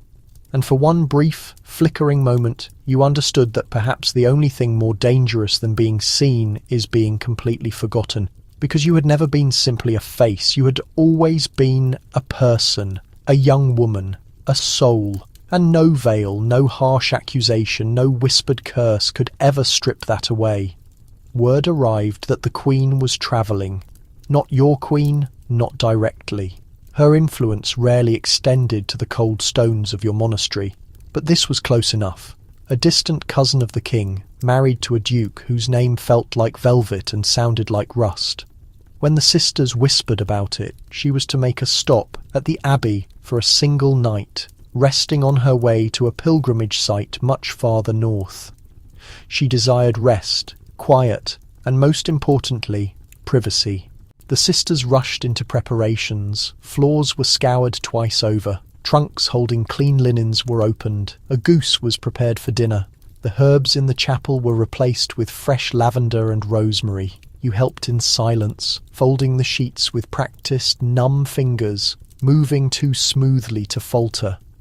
Then, at twilight, the bells began to chime. The carriage arrived in a profound quiet, its wheels lined with leather to prevent noise. Guards stood on either side of the doors, polished and utterly silent, seeming more like statues than men. When the door opened, the Queen stepped down. She was not old, but not young either. Her face was perfectly sculpted, flawless, concealed only by a fine wisp of silk that did nothing to hide either her beauty or her exhaustion. She looked like someone who was accustomed to being watched, too accustomed to it. The abbess greeted her with profound respect, her head bowed low. The queen did not return the gesture. She simply surveyed the courtyard, taking everything in with eyes that appeared to weigh more than they actually saw. Her gaze rested on you for the briefest instant, you in your plain grey covering, you trying desperately not to be anything noticeable at all. But she saw. She always sees. That evening you were summoned to help with her ritual evening bath. You were not alone. 2 other sisters were also sent. But you felt it instantly. You had been specifically chosen. It was not random. Not because of your skill, but because of your mere presence. You carried warm water into the queen's chamber. Her outer robes had been removed. She was seated in a shallow tub, steam swirling around her, the firelight gently touching her face with flickering gold. She did not look at you right away. Then, as you poured water gently over her shoulders, she spoke. "You do not belong here." The sentence was quiet, flat, and devoid of any ornament. You froze. "Your Grace?" She turned her head slightly, revealing a small, faint white scar beneath her ear, well concealed. "I know what a girl looks like when she has been deliberately hidden away," she said. "I wore that very same expression at your age. You didn't know how to respond. I assume you were sent here to disappear," she added, "to be made insignificant." You nodded once, barely perceptible. She sighed. "And yet you still glow." That word again. You lowered your eyes, but she lifted your chin with 2 of her fingers. Not harshly, not like the baron or the steward or the priest, but like someone who had once hated her own reflection too. "Beauty frightens people," she stated, "because it changes the inherent rules of the room. It shifts the balance of power, makes men act foolishly, and makes women turn against you. You will learn to manage it, or it will utterly consume you." You could barely draw a breath. Then she released your chin. "Dry my hands." You did so gently, using a cloth that smelled faintly of beeswax and violets. When you were finished, she did not immediately dismiss you. Instead, she offered one final command. "Don't let them make you forget who you are. Not here, not anywhere." And in that moment, beneath the fabric of the veil, something warm and delicate sparked back to life. Not defiance, not pride, but a seed. And deep inside, it started to grow. You left the Queen's chamber in silence, but your steps felt odd. Not lighter, just more real. As if for the first time in months you were not simply drifting behind layers of cloth and caution. As if the space you occupied suddenly had weight again. The other sisters did not ask what had been said, but they looked at you differently, some with open curiosity, some with deep suspicion, and one, Sister Merwin, with something like a warning in her eyes. The next morning you returned to your usual work in the infirmary. Bandages, fevered foreheads, the soft, slurred words of those caught somewhere between profound pain and whispered prayer. Your hands moved as they always had, steady and calm, but your thoughts kept returning to the Queen's voice, low and sharp. "Don't let them make you forget who you are." The words tumbled around inside you, bouncing off every memory you had desperately tried to suppress, every lingering glance, every punishment, every single accusation. And something began to ache, not for true freedom, but for yourself. The girl beneath the layers of veils, the one who once hummed while washing linens, the one who made the stable boy blush, the one who refused silk slippers and paid for it with exile. You had not mourned her. You had tried to completely bury her. Now, for the very first time, you wondered if she was still alive inside, bruised but ultimately unbroken. That evening, a small package arrived at the monastery gate, wrapped in rich velvet and sealed with royal wax. The sisters murmured amongst themselves. They did not open it. They simply left it in the abbess's private quarters. Later that night, you were summoned again, this time by Mother Elfrida. The velvet box sat between the 2 of you. "I am told this was left by a royal courier," she stated, no accompanying note. You remained silent. She watched you for a long time, then slowly slid the box forward. You hesitated. Open it. Inside, there was a veil. Not the usual grey or black, but gold, made of the finest silk. It was embroidered along the edge with thread so pale it shimmered faintly. A gift from a queen. Your breath caught. Not because of its beauty, but because it was visible, because it was a public statement, a danger, a kindness wrapped tightly in risk. Mother Elfrida's voice became sharper. You must refuse it. You nodded. Yes, Mother. But deep inside, a different voice stirred. A voice not shaped by years of obedience. A voice that clearly remembered what it felt like to be seen without being instantly feared. That night, you hid the golden veil. Not with the intention of wearing it, not yet, but simply to keep it. To remind yourself that someone had looked at you and did not see a problem to be silenced, but a girl to be remembered. A girl not cursed, but genuinely gifted. The next day, you tied your customary grey veil, but a little looser this time, allowing a tiny sliver of your cheek to show in the light. Just a sliver. Just enough to remember that beneath all the linen and silence, you are still here. And someday that might be enough. The painter arrived without any warning. He was a travelling monk, they said, sent by a northern patron to restore the badly faded murals in the monastery's chapel. He was older, very quiet, with streaks of white throughout his beard and a gentle stoop to his shoulders. His eyes, however, were intensely sharp. Not the kind that hungers, but the kind that truly sees. At first, you deliberately avoided him. You were used to the rules by now. Keep your head down, let the world simply pass you by. But he noticed you anyway, not with flattery, but with genuine attention. He watched the way you worked in the infirmary, how meticulously you organised the poultices, how you always paused before entering a room as if checking to see exactly who you were expected to be. He did not utter a single word until the 4th day. You were refilling the water basins when he spoke from directly behind you. You were beautiful once. You stiffened, not from offence, but from sheer confusion. Once? You repeated. He smiled. Still are, I'm sure. But you've erected a wall between yourself and the mirror. Most people do it with the passage of age. You did it early. You turned slowly, your veil still perfectly in place. He nodded toward it. They made you wear that. You nodded. And now you can't quite remember whether it was put there for your own protection or for theirs.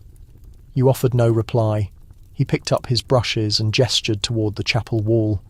The saints I restore, half of them were originally painted from real girls, real boys, locals with crooked teeth and muddy boots. But once their faces were on plaster, they ceased belonging to themselves. He glanced at you again. You know the feeling, don't you? Being looked at, admired, and then possessed. Until you are no longer a girl, just a symbol, an open invitation, or a cautionary tale. Later, you returned to your quarters and unrolled the golden veil again. You ran your fingers along the embroidery.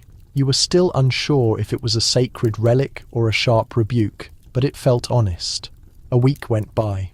Then, one afternoon, the painter asked if you would sit for a study. Not a full portrait, but a small figure in the background. A small figure, head entirely covered, hands actively in motion, helping to tend to a wounded saint. I'll only need a few hours, he said. You can wear whatever you like. You'll be a blur in the corner. You hesitated. No one will know it's you, he added, but you will. And for some reason, that mattered deeply. You said yes. The sitting was quiet. The chapel smelled strongly of lime plaster and beeswax. He never asked you to remove the veil. He simply watched the specific way you held your hands, the slight slope of your shoulders, the unconscious way you glanced toward the light. You carry memory like a heavy weight, he said once, sketching, as if it's heavy just to still be here. You smiled beneath your veil because it was heavy, but you were still standing. When he finished, he allowed you to see the sketch. It was rough charcoal and soft, sweeping lines. You could barely recognize yourself, but there you were, hidden in the corner of the saint's suffering. Not as a temptress, not as a danger, not as a mirror waiting to be shattered. Just present, just human. It was the first image of you in years that felt like the truth, and it brought a strange ache, not pain, but overwhelming relief. The sketch disappeared into his folio, and with it a part of your guardedness vanished too. You returned to your work, but something felt fundamentally different, not in the world around you, but deep within you. As if for the first time in years, someone had rendered you as a person, not a mere symbol, not a curse, not a trap. You weren't sure whether to thank him or mourn the painful vulnerability of being truly seen again. A few days later, during evening prayers, you noticed the chapel wall beginning to transform. The saint was taking clear shape, soft robes, a wounded side, a face that held both pain and peace. And in the bottom corner, the quiet shadow of a figure was emerging, veiled, yet fundamentally kind. Only the painter and you knew, but that was enough. The sisters began to whisper about the new mural. "He's captured something genuine," one remarked. Another muttered, "It feels gentler than the others." Mother Elfrida noticed it too.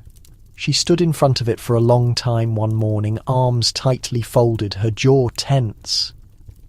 She never spoke to you about it, but your cleaning duties were reassigned to the far garden. Not as a punishment, just distance. To let the brushstrokes fully dry before anyone started to ask who had inspired them. The painter departed quietly the following week, his cart loaded with brushes and blank panels. He offered no goodbyes, just a single nod as he passed through the gate. But inside his folio he carried that sketch, the only true image of you in existence. And somehow you were glad it was far away, because the closer a likeness is to truth, the more dangerous it inevitably becomes. But still, when you passed the finished mural each day on your way to the chapel pews, you glanced at it, and you felt it watching you in return. Not in judgment, not in fear, but in pure recognition. One morning, you paused and knelt before it, not to worship, but to witness. The girl in the corner, hidden, blurred, yet unmistakably herself, reminded you of everything you had survived, and that you were still here. That you had not been successfully erased, not by the Baron's gifts, not by Lady Cecily's rage, not by the priest's prayers or the steward's silence, and not even by your own desperate wish to disappear. You stood up, adjusted your veil, and walked forward. You are still veiled, still quiet, still a shadow in many eyes, but somewhere on that wall, in chalk and colour and light, your truth lives on. And truth, once clearly named, does not truly vanish. It lingers, even when the face it belongs to cannot always be seen. The feast day of St. Agnes arrived with cold winds and a sense of hushed joy. For a single day, even the solemn stone walls of the monastery seemed to soften. The sisters baked, honeyed, bread. The novices sewed ribbons into their sleeves. And for the first time in months, you were invited to genuinely participate, not in the shadows, but in the light. You were unsure why. Perhaps the abbess was feeling merciful. Perhaps the Queen's visit still cast a lingering glow. Or perhaps the painter's quiet sketch had softened something no sermon ever could. Regardless, you were called to the main hall with the others. The celebration was simple.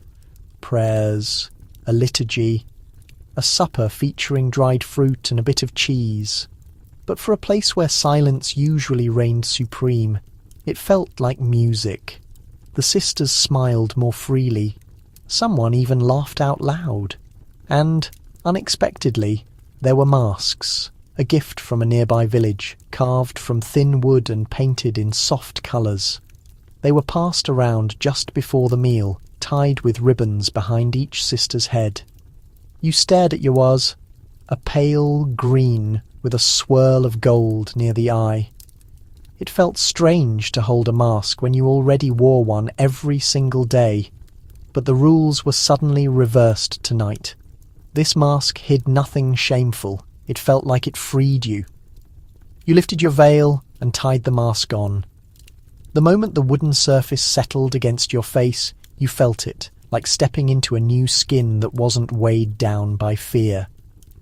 The other sisters wore theirs too. And suddenly, in this room full of what had been strangers, no one stared, no one whispered. For a few blessed hours, everyone was equal.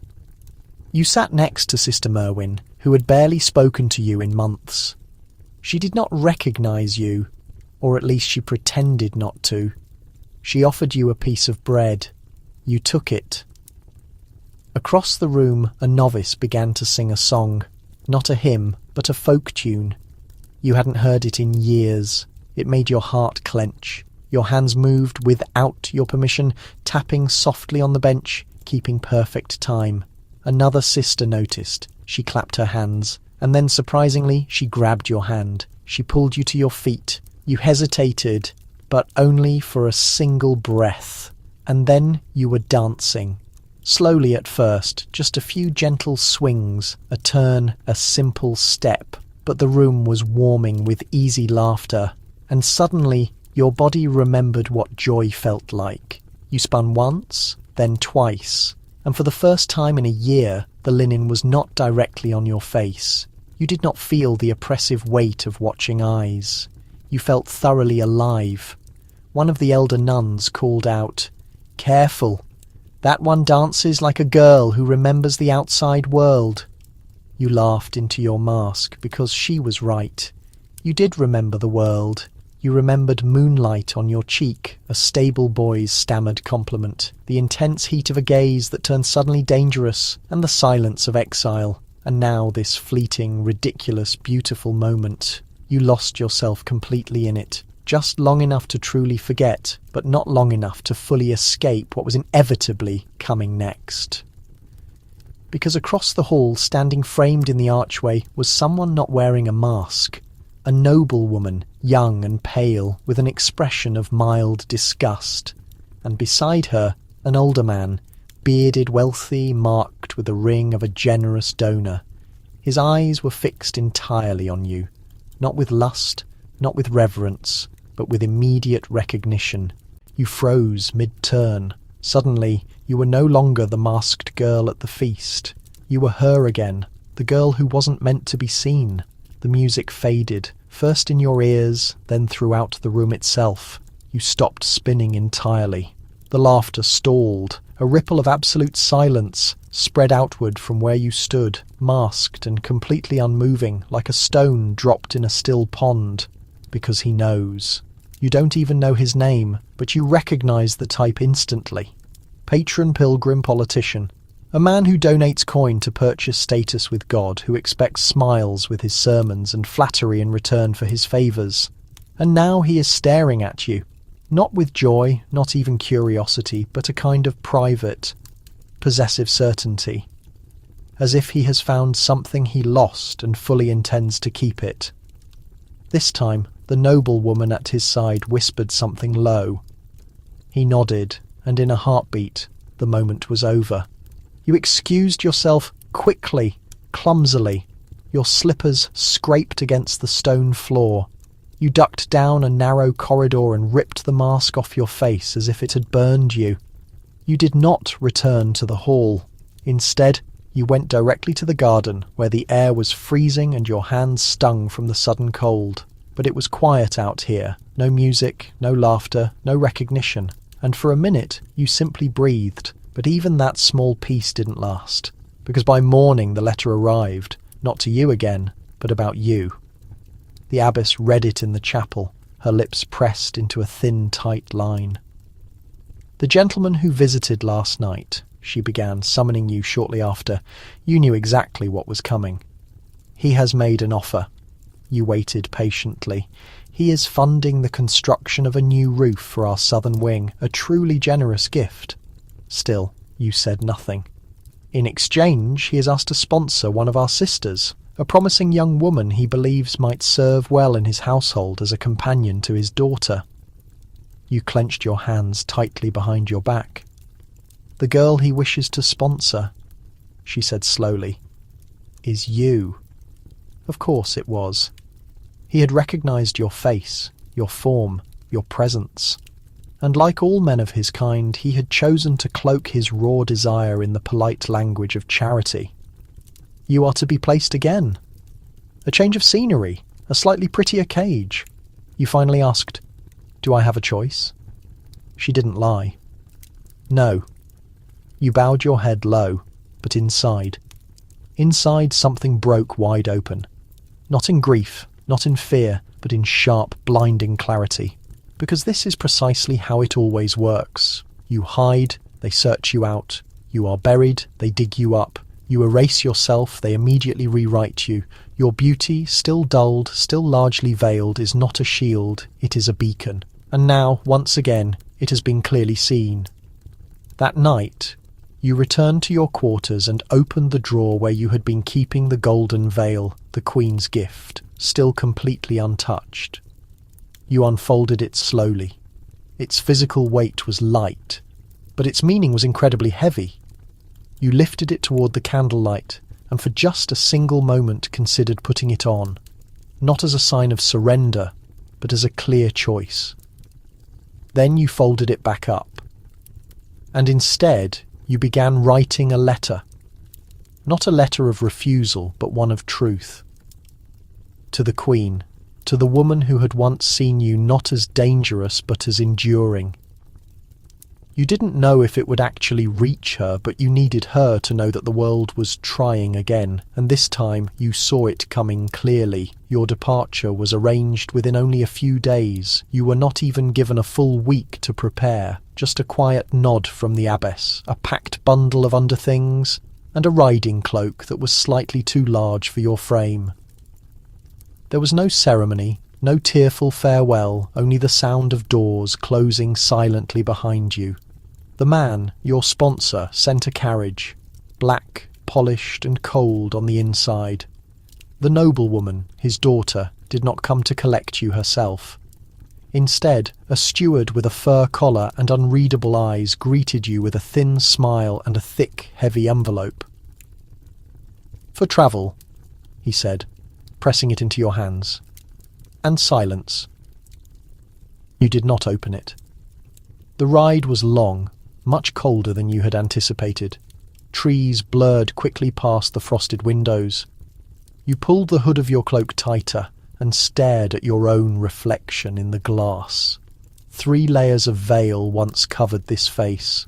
Now only one remains, and somehow it feels thinner and more fragile than ever. You didn't know what exactly he wanted. He had said you would be a companion, but that word, like all the words in his world, felt slippery. It could mean sewing quietly by the hearth. It could mean gracefully pouring wine at private dinners. It could mean something much, much worse. You remembered the Baron's poem, the silk slippers, the cherries. You remembered what pretty truly meant to men like him. Proximity, possession, a prize locked behind glass. You arrived at dusk. The manor loomed out of the swirling fog like something half asleep. Not a palace, not a castle, just big, tired with trimmed hedges and stone walls thickly wrapped in vines. And windows, so many bright windows. You were ushered in without any fanfare.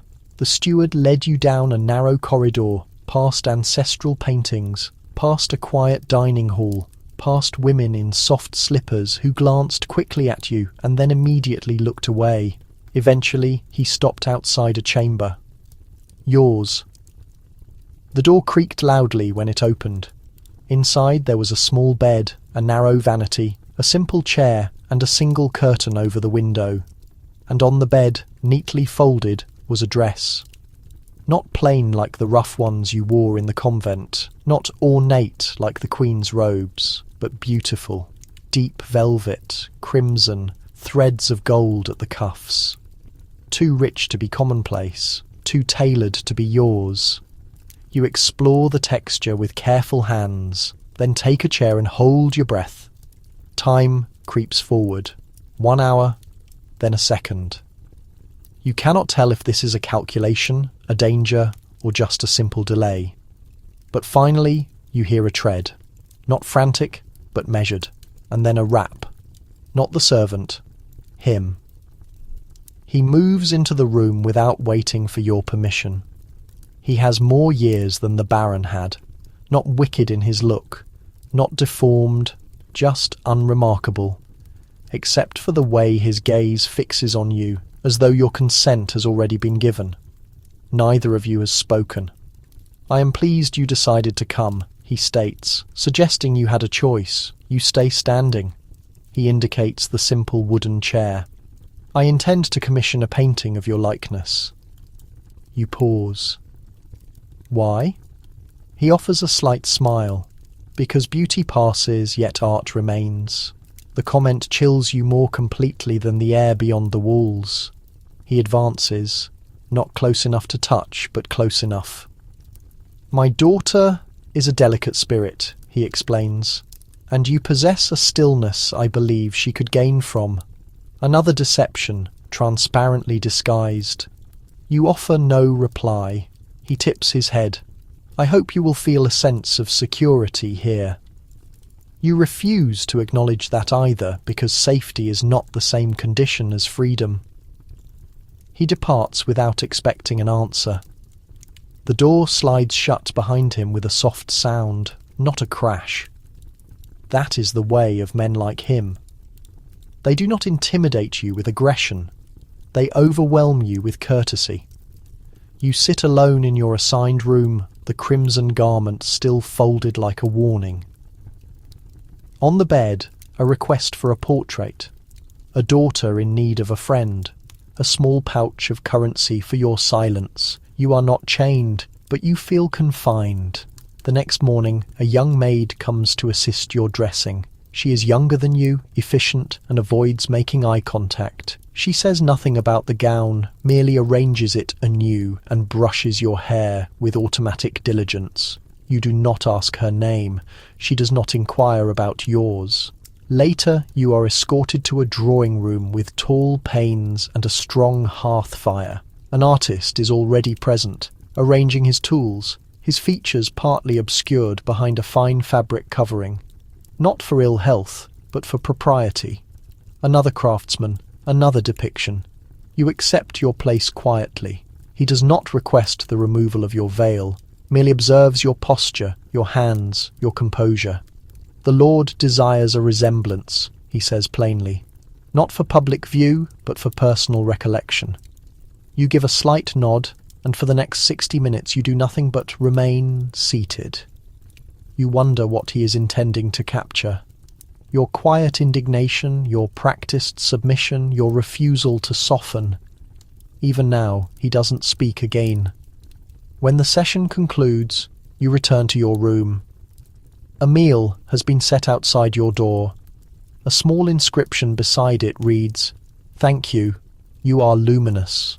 You contemplate the sentence for a long duration, not because it affects you, but because it is so entirely expected. That evening, sleep eludes you.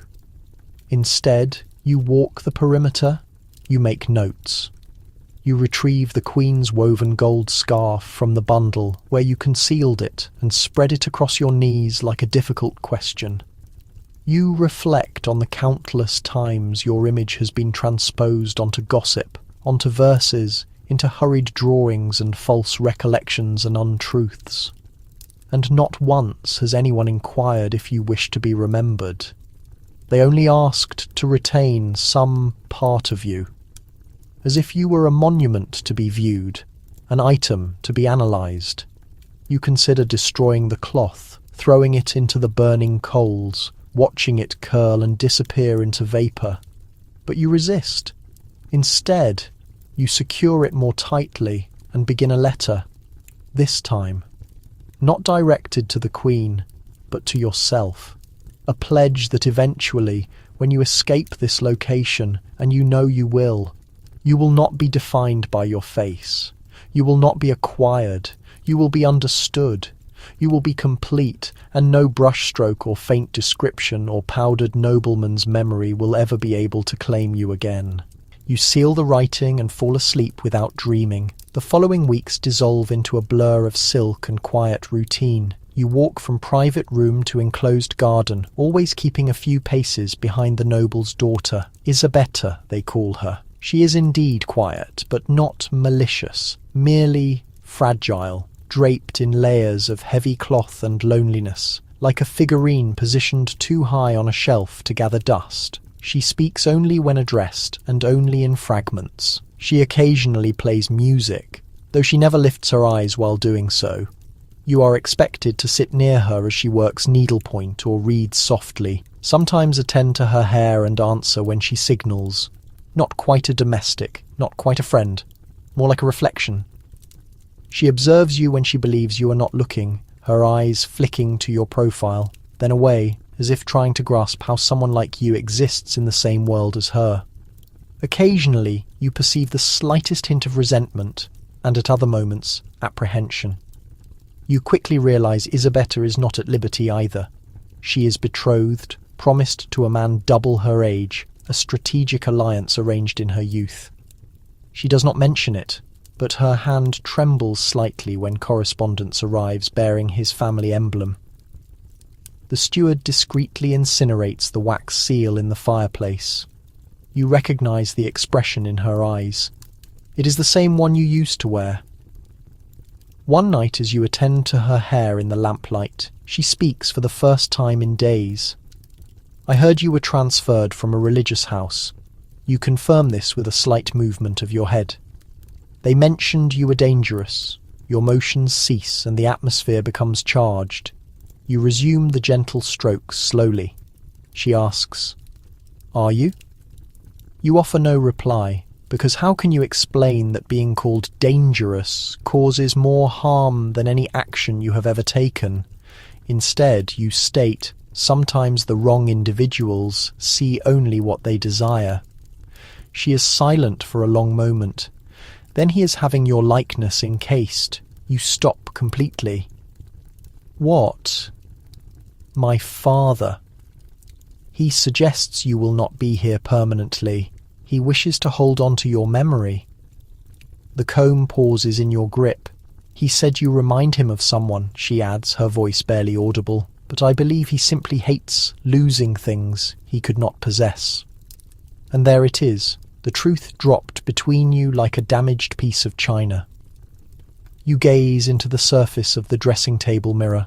It shows both of you, two restricted existences under different varieties of silk. Isabetta, a young woman always destined to be exchanged, and you, a young woman they attempted to hide only to discover you radiated even in the dark. That night, when the estate is quiet, you steal into the office. The canvas rests on an armchair, unframed, its edges slightly curved. The artist captured your eyes with too much skill, the tension in your jaw, the slight elevation of your chin that no covering could mask. You look at it intently, and you know this is not an honest picture of you. This is his construction of you, his meaning for your appearance. Without premeditation, you grasp the edge of the material and rip it, not fueled by fury, but by clear intention. A singular tear running diagonally across the painted cheek. Then you leave it on the chair, face down, and return to your room. You do not sleep, but for the first time you feel unobserved by anyone. And that is the nearest you have come to tranquility in a very long time. Morning arrives without fanfare, like a guarded secret. The household begins its motions as always, maids tending to the fires, footwear echoing along the stone floors, silverware cleaned and prayers muttered softly. No alarm is sounded, no guards appear, no shouting is heard down the passage. But the atmosphere feels heavier, as if the entire house is waiting. You're summoned after the morning meal, not to the office, but to the receiving room. The steward stands near the hearth with his hands clasped, his face expressionless. The nobleman occupies a chair near the glass, his fingers tapping gently on the armrest. The damaged portrait is placed on the table, folded, not mounted. He does not look angered. That is the most disturbing detail. He simply points toward the chair opposite him. You sit down. I had this commissioned, he begins. Not for public view, not for ego, but for safekeeping. You remain silent. He unfolds the canvas with slow, deliberate movements, smoothing the tear with his thumbs. I have known many women, he reflects. Spouses, domestics, acquaintances. Some were lovely, some plain, but none ever made me feel like time could pause just by your staying still. He looks at you then, not with desire, not with softness, just with concentration. You have done nothing wrong except by your presence. It disrupts the rhythm of this household. He refolds the canvas. You will depart by the end of the week. A quiet moment. I will send a note to the abbess. There is a convent far west, remote, entirely cut off. They owe me a courtesy. You swallow hard, not fear, not disappointment, but acceptance. He speaks quietly. This is not intended as retribution. It is a safeguard for Isa. Better for you. You almost laugh as if he is the one bringing salvation, as if he was not the reason you have had to wear coverings like protection and learn how to exist without mirrors. You stand up without asking permission. The steward moves to the side. You exit the room without speaking a word, but inside the pain gathers, dense, unspoken, indistinct, because once again your appearance has been more forceful than your words. Once again you are being moved for the sake of someone else's peace. And the most difficult part, you are slowly beginning to forget what freedom ever felt like. That evening, Isabetta comes to your room. She does not offer an apology. She simply holds your hand, a long and quiet grasp. Then she slips something into your palm, a small piece of cloth taken from your torn likeness. The eyes, yours still whole. I kept it, she whispers, because you looked alert in it. You blink slowly. Most of us do not. You secure it carefully, not as a souvenir, but as a commitment. You are not merely a reflection, not merely a danger, not a symbol or a sentence. You are a story still in progress. Even if the world repeatedly attempts to close the cover. The journey west is longer this time. The vehicle is slower, heavily laden with sacks of preserved grain and materials for exchange. The driver is a woman, older, watchful and abrupt. She does not talk much, which suits you well. She permits you to sit up front beside her, however, and offers you a heavy woolen wrap without asking your name. The scenery shifts as you travel. Gently sloping ground gives way to sharp precipices and narrow trails cut between damp, moss-covered stones. Trees arch overhead, their branches so thick they obscure the sunlight. In these areas the road is quieter, no large houses, no guards on patrol, only the song of birds and the friction of wagon wheels. You wear the veil loosely now, still concealing your face but without the fear. There is no one near to whisper about your features, no desiring glances, no nervous wives pretending to be accepting. For the first time in memory, your appearance feels like your own again. Not an instrument, not a strain, simply a detail. But the isolation does not permit you to forget. You still carry the square of material in your bag wrapped securely in cloth. You have not looked at it since Isabetta gave it to you. You are worried that if you do, you will start to lose your composure again. But seeing yourself will feel too similar to grieving. So you simply wait. On the fourth night, you arrive at a high-point rest stop, just a simple wooden structure and a long seat. The driver kindles a small flame and hands you a piece of bread crust. Then, without looking, she asks, "What was the reason they sent you away?" You hesitate. She makes a rough sound. "Let me guess. Too clever?" You say. "Nothing. Too beautiful." You look into the flames. She nods. That is the common one. A silence settles between you. Not uncomfortable, just profound. After some time, she says, "I once believed beauty was a benefit. Then I understood it is just another form of scrutiny, and scrutiny is a heavy current. You can either navigate it or be submerged by it." You turn to look at her. She smiles, with a gap where a tooth is missing. "I constructed a life raft. You both share a small laugh. That night, wrapped up under the expanse of stars, you consider what your own life raft might be constructed of. Perhaps it is not made of wood or metal.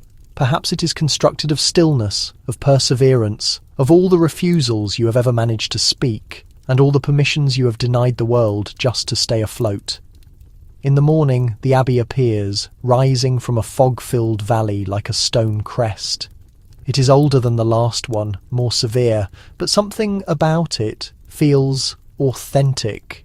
You are received without any formality. No questions, no long instructions, just a slight bow and a stack of fresh linens. Your room has a viewing hole, a small one, but it is clear.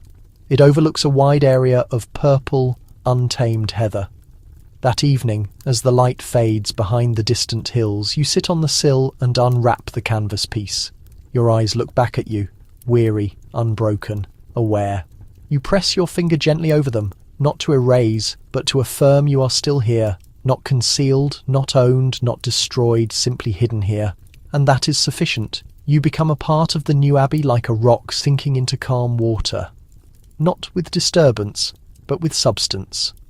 The women here are older, more direct in their manner, but less interested in your history.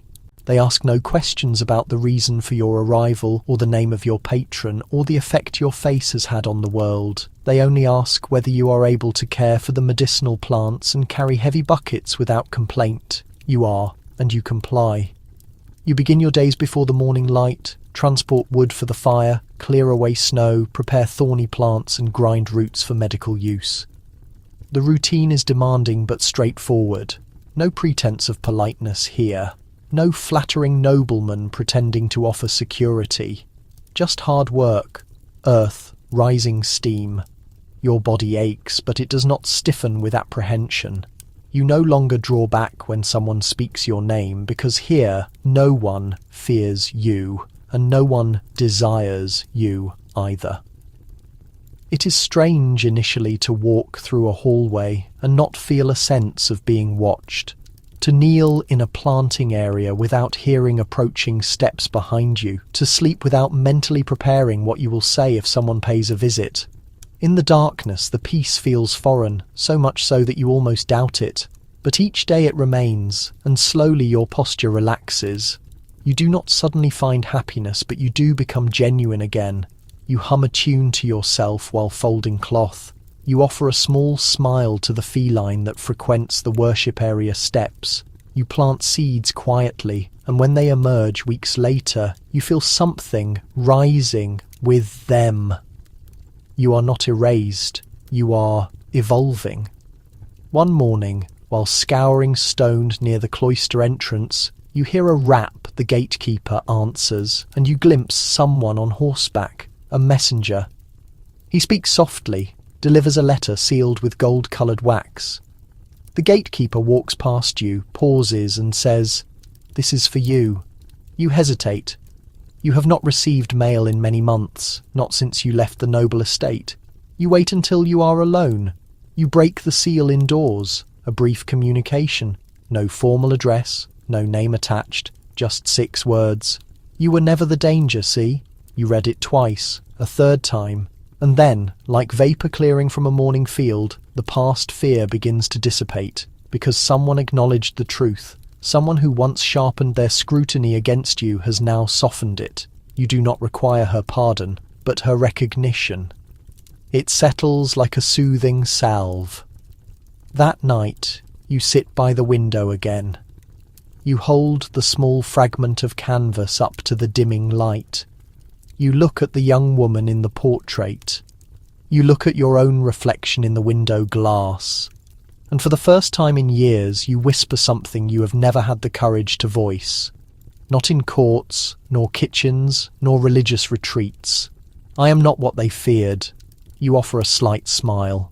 A private, quiet smile. And this time, no one punishes you for it.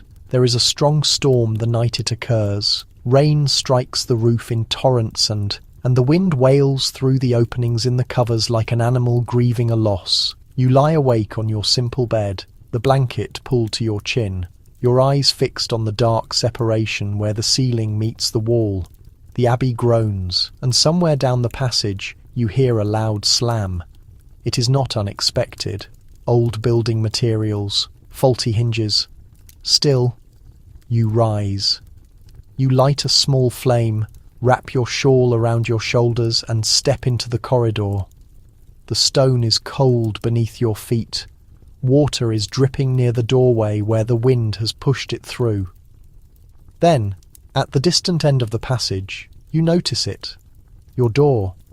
Not completely open, just slightly ajar. Your heart begins to beat more quickly. You know you secured it. You push it closed, softly slide the locking bar. The small candle flame flickers in the draught. You attempt to return to sleep, but something has changed. The next morning you wake before the early bell. You dress quickly and go to the chapel alone. And there, positioned on the stone seat near the altar, is a small bundle. You stop moving. No one else is present. You approach slowly, with caution. The bundle is wrapped in fabric. No writing, just a single piece of flattened wax stamped with an insignia you do not recognize. Inside, a mirror, a real glass mirror, not polished metal, not water in a basin. A mirror, small and oval, with a handle crafted from bone. You have only seen two others in your lifetime, one on the Queen's dressing table, the other, years ago, in a travelling merchant's wagon protected like a jewel. You hold it in both hands and something in your chest begins to loosen, because this is not just a present. This is a communication. Someone remembers your appearance, wants you to see it again, and likely wishes to claim it for themselves. You return to your living quarters and secure the door. You sit on the simple bed, set the mirror down on the blanket, and simply look at it. You do not lift it again. Not yet. You think instead of the promise you once made to yourself, the pledge to forget, to diminish, to survive by taking up less space. But the threat has changed from mere survival to a confrontation. That evening, you step into the moonlit garden. You keep the small glass in your cloak pocket, your fingers grasping its cool edge. Standing at the well, you consider shattering it, hoping the fragments might scatter the light in 1,000 directions, or throwing it into the depths, letting the water conceal your face one last time. Then a new thought surfaces. Maybe this reflection is not meant for the dirt. Perhaps it belongs in your palm because you've had enough of hiding. You raise it up, not toward the celestial light, but toward your own features, and for the first moment in an age you truly observe. There is no judgment, no hushed opinion, no immediate peril, just yourself. Eyes that have witnessed too much, skin that has weathered continuous hardship, a mouth that has refused dangerous lies and survived the penalty. You don't offer a smile, but you register what you see. And right now, that recognition is sufficient. You re-wrap the small glass, not to conceal it, but to safeguard it. You hide it within your straw-filled cot pillow, not fearing theft, but because it is uniquely yours. Yours in a way that nothing has been for years. Not your space, not your duties, not even your given name, which has been altered, minimized and replaced too often. But this image, this quiet moment of acceptance, it is a reclaiming. The next few days pass uneventfully. No further packages arrive, no strange visitors, no inquisitive stares. It almost makes you wonder if the mirror was a final challenge, a test from the world itself. You carry it with you more often now, not always visible, but always close. You no longer react when someone says your name. You've ceased glancing away when windows briefly capture your reflection. And sometimes, when entirely alone, you lift it just to reaffirm that you are present. And no matter how many masks others try to place over you, your real history continues to shine underneath. Yet serenity is always fleeting. One late afternoon, the abbess herself summons you to the herb garden. She stands among the plants, her fingers scented with rosemary, and states simply, without introduction, that a message has arrived. You wait. She delivers the news plainly. The northern monastery has requested your transfer. You pause. You ask why. They need a quiet, capable scribe, a girl who will not draw attention. The irony is nearly laughable. Your entire life has been defined by being too visible, and now you are chosen for your perceived invisibility. But, the abbess adds, accepting was not our decision. The order came from a higher source. That word, higher, leaves a bitter taste. It implies someone with power, rank, or a long memory. Perhaps even him. You ask if you can decline. She regards you. Her look is not cruel, but intensely practical. No, she replies. But you are permitted to choose what you take with you. You understand her meaning instantly. Your mirror. Your letter. Your very self. That night, you sit with your few possessions spread across your cot. There is little, a small bag, a comb, a ribbon unworn for 3 years, the Queen's golden fabric still folded like a broken promise, the torn picture of your painted eyes, and now the mirror. You pack each item slowly, deliberately, not out of fear or even to preserve the past, but to gather evidence, proof that you are more than what they saw, that you accepted stillness only when coerced, that beauty never made you a witch, a weapon, or a deceiver, that you are, and always were, a person first. When the dawn breaks, you step outside with your head uncovered. The air touches your skin, and you allow it. No one stops you, no one attempts to interfere, because now you carry not just the mirror, but the insight it gave you. And even if the world attempts to cloak you again, you will never forget what truly exists beneath the surface. They call you the silent one in your new location. Not because you took a formal vow, though many assume it, but because you conserve your speech. You talk only when essential, when the ink is exhausted, when the page tears, when the monks forget you are in the corner transcribing their sermons and begin murmuring things they think the walls will not retain.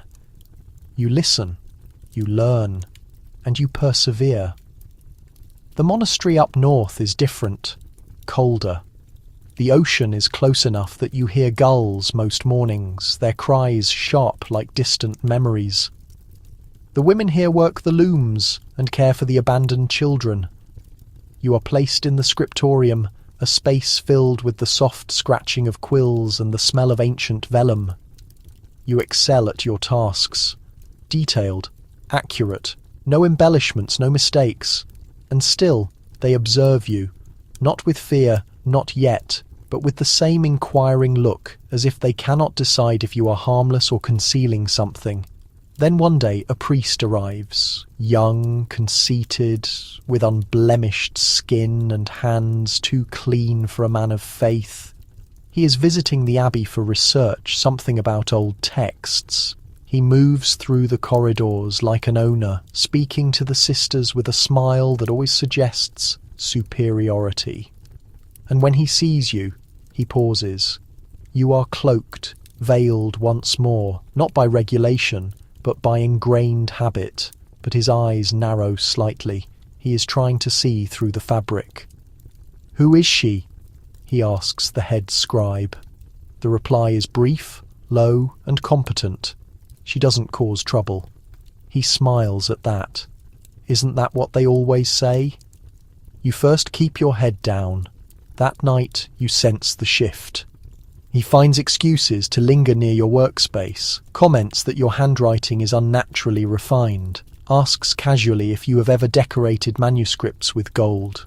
I can imagine you have a feeling for brilliance. You ignore the provocation, but you recognize this pattern. You have witnessed this ritual before, every move an echo, the offering. Presents will follow next, then the accusations, then the banishment, or worse. And immediately, your stomach tightens. Because for months you had started to believe this part of your life was new, that you had earned peace, that your face no longer carried a threat.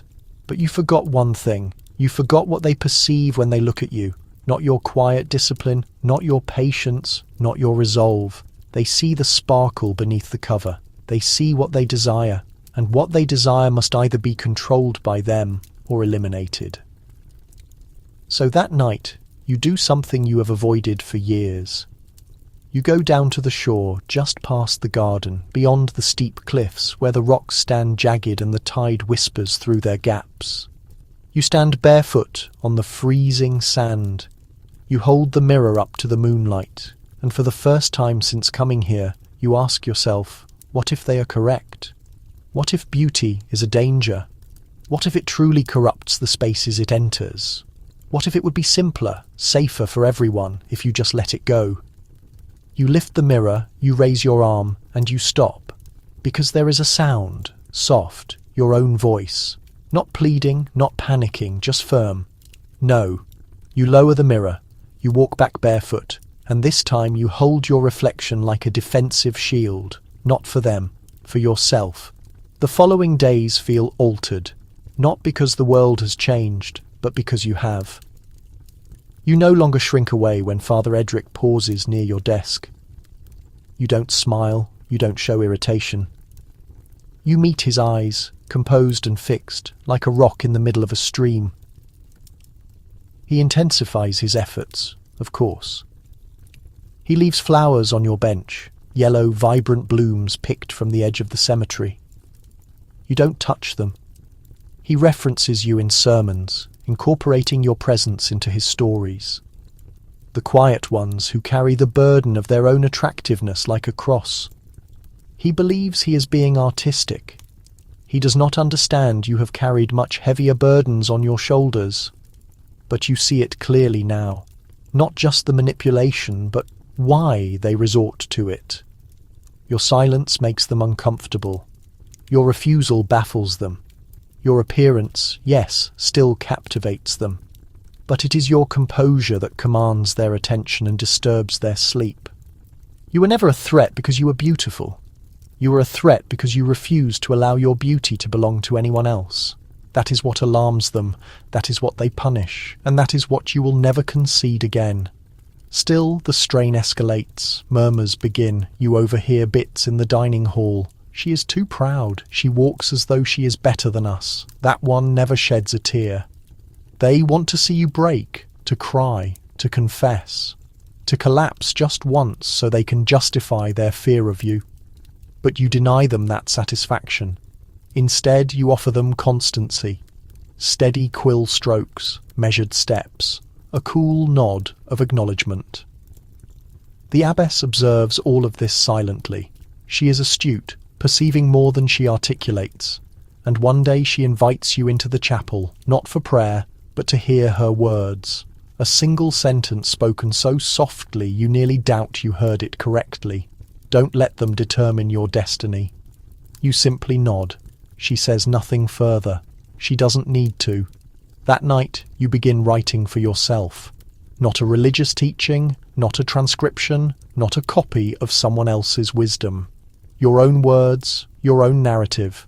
It starts with a girl whose attractiveness was used as an excuse, then as a weapon, then as a prison, but who gradually learned to reclaim the pen from those who sought to use it against her. You write until the candle burns low.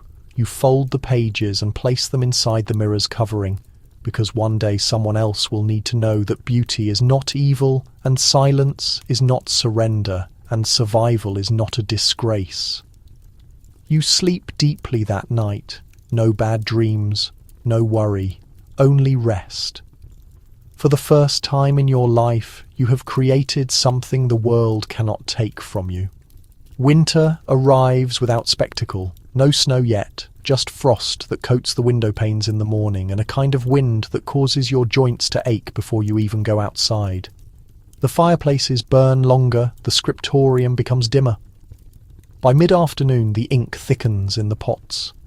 Everything feels slower, heavier, as if the world is breathing out and neglecting to draw another breath. You sense it too. Not fear, not danger. Just a quiet pause, like something is about to conclude. One morning you discover a raven perched on the ledge above your writing area, its beak tapping once against the glass. Then again. Then it remains still. You get up, open the window just enough for the small parchment tied to its leg to fall into your hand. It has no identifying seal. You unroll it slowly, revealing a single sentence. You're not finished. No signature. No emblem. Just the words. And suddenly the calm you felt sharpens, because you recognize the implication. Someone has been watching. Someone knows you kept the mirror, knows you have started to write, knows you have not vanished, not truly. They want to expose you again, make you visible, make you subservient. You look out at the raven, it tilts its head, then departs into the grey sky like a blade cutting the air. You sit back down and stare at your hands, and for the first time in weeks you consider, what if I am not finished? Not in the way they intend, not in the way that makes you pray for safety again, but in the way that means there is still more left to accomplish. You possess your voice now. You possess your resolve. But what have you actually done with either? Who have you aided? Who have you saved? You once thought merely surviving was the final goal. To outlast the rumours, to outlive the scrutiny, to endure long enough that no one could use your appearance as a pretext to harm you again. But perhaps survival is only the first step. You wrap yourself in your cloak and walk the quiet halls.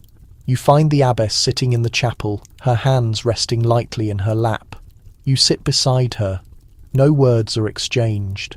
Then quietly you ask, "Have you ever regretted being unseen?" She remains still for a moment, then says, "I never disappeared. I waited." You absorb that statement. Waited not to be forgotten, not to be erased, but for the moment when silence could become true power. You look down at your hands again and whisper, "Then maybe I've waited long enough." And she nods. Just once. That night you start anew. You write not only your own story, but the stories of others too. The girls who were abandoned because of what their looks attracted. The women who smiled in the royal court but secretly wept. The ones whose attractiveness granted them entry but never respect. The ones who never had a real name, only a title whispered behind their backs. You collect their experiences on the page like a unified choir, and as your candle burns low once more, you realize something profound. They were not weak. They were never the source of the problem. They were simply noticeable in a world that punished what it could not dominate. And now their story has found its chronicler in you. The next morning, you place the pages into your satchel, wrapped tightly in material, secured with cord. You don't know yet where they will travel, who will read them, or if anyone will accept them as truth. But you know they must leave this place because stories decay when held in darkness, and truth, once recorded, has a curious ability to find openings in even the most fortified structures. You request permission to go to the nearby village. A supply run, you explain. Ink, paper, salt. The abbess grants it without question. You suspect she knows the road is icy, your breath a visible ghost before you. As you walk, the wind pulls at your veil, and for once you let it. You reach the town square before noon. Its cobblestone streets mostly empty, lined with carts of firewood and merchants wrapped in layers shouting over the wind noise. You locate the post station tucked next to the pharmacy, small, dusty, with only a young boy, no older than 12, inside. You hand him the bundle.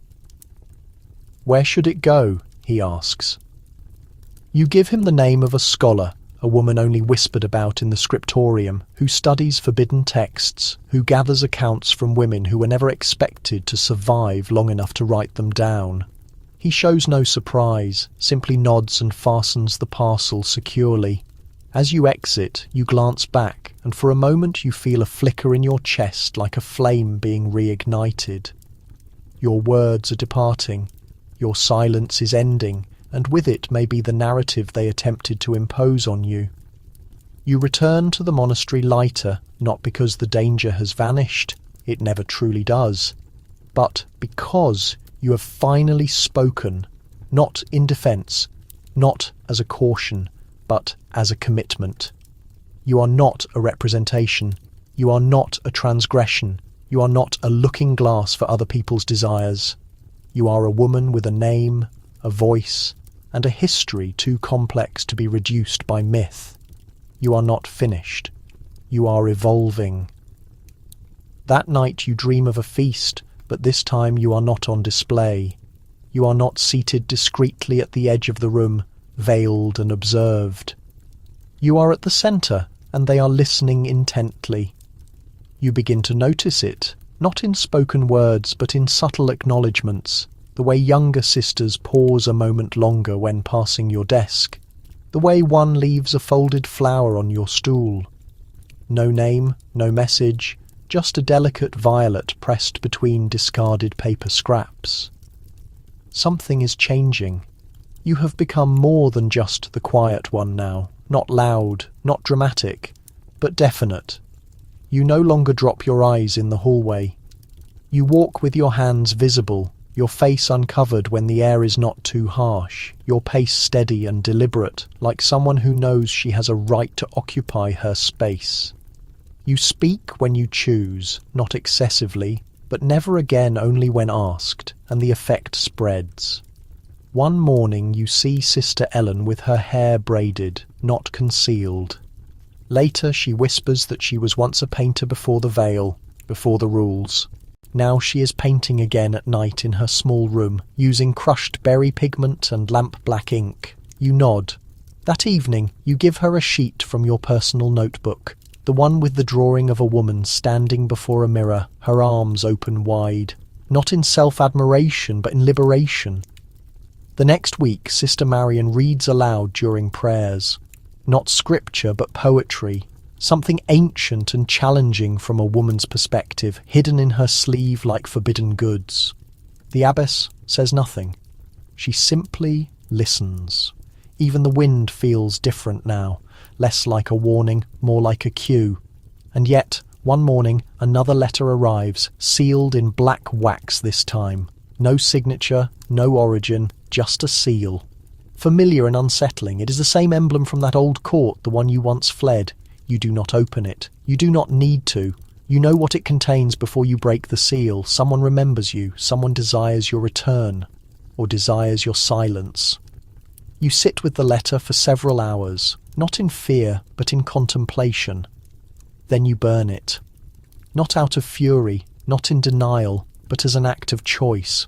Because you no longer live under the threat of being noticed. You are noticed, and yet you stand firm. No longer their decoration, no longer their convenient scapegoat.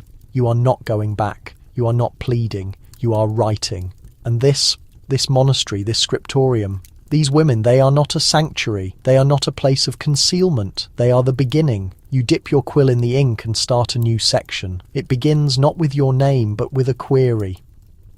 What happens when beauty stops justifying its existence? You smile because you are about to provide the answer. Your quill moves across the parchment like smooth breathing over glass. Fluid, intentional, fully present. Every word you write now feels distinct, less like a defense, more like a declaration. You are no longer documenting a survival. You are constructing a tradition. You begin collecting testimonies, not just your own. The sisters speak to you in fragments, small observations at first, a momentary look, a sigh. Then full stories emerge, quiet, intense, unfinished narratives that were never meant to be kept locked behind cloistered lips. Sister Ellen tells you about a man who praised her artwork until she painted him truthfully. Sister Marian says she used to sing for nobles, but was silenced when a count accused her song of tempting his son. Others speak as well, some openly, some by leaving small, written pieces under your door. Notes, poems, prayers rephrased in their own language. You copy them all, meticulously, faithfully, each story a separate strand, each voice a precise stitch, and you are weaving them into something expansive. One night you bind your pages together, not with leather, but with a piece of cloth torn from your old veil, the same veil you once wore to hide from danger. Now it holds the combined weight of countless lives who refuse to fade away. The abbess finds you in the chapel again. She sees the book, does not ask what it is. She simply says, "When you dispatch it, do not include your name on the cover. You understand, because the world will ask who wrote this, and the answer will be all of us." When spring arrives, You pass the completed manuscript to a pilgrim travelling south. He does not ask what is inside, simply accepts it and promises to deliver it to a woman in the city who collects such forbidden histories. You watch him leave the bundle tucked inside his coat, and for the first time you do not fear being forgotten, because you have planted something that will take root in the shadows. Not a legacy, but a resistance, one crafted with beauty, yes, but also with hurt, defiance, and fierce, unyielding truth. And long after you are gone, some young woman with perceptive eyes and gentle hands will read your words and see herself not cursed, not dangerous, but powerful, exactly as she is. And now, dear friend, the candle has burned down, the ink has dried, the scriptorium is silent. All that remains is the soft stillness between the narratives, the space where truth whispers gently, not with thunderous sound, but with remembrance. You have journeyed far tonight, from richly adorned courts to frigid monastery floors. You have observed how beauty, that strange dual-edged thing, could open avenues and sharpen dangers, how it could exalt you and condemn you, how it could be adored and feared, often by the very same people. But more importantly, you have recognized something deeper, that the peril was never truly in the face, or the hair, or the way one moved. It was in the defiance, the refusal to submit, to diminish, to make yourself smaller, merely to comfort someone else's insecurity. And so, if you carry one thought with you as you drift towards sleep, let it be this. This account is not a cautionary warning. It is an ongoing narrative. You do not have to be silent to ensure your safety. You do not have to dim your inner light simply to conform. You are entitled to be seen, to occupy your space, to exist without any need for apology. So let the candle finally extinguish now. Let the shadow soften. Let the cold remain outside where it belongs. And as you close your eyes, envision a single page, still empty, still waiting, and know that only you can compose the next line.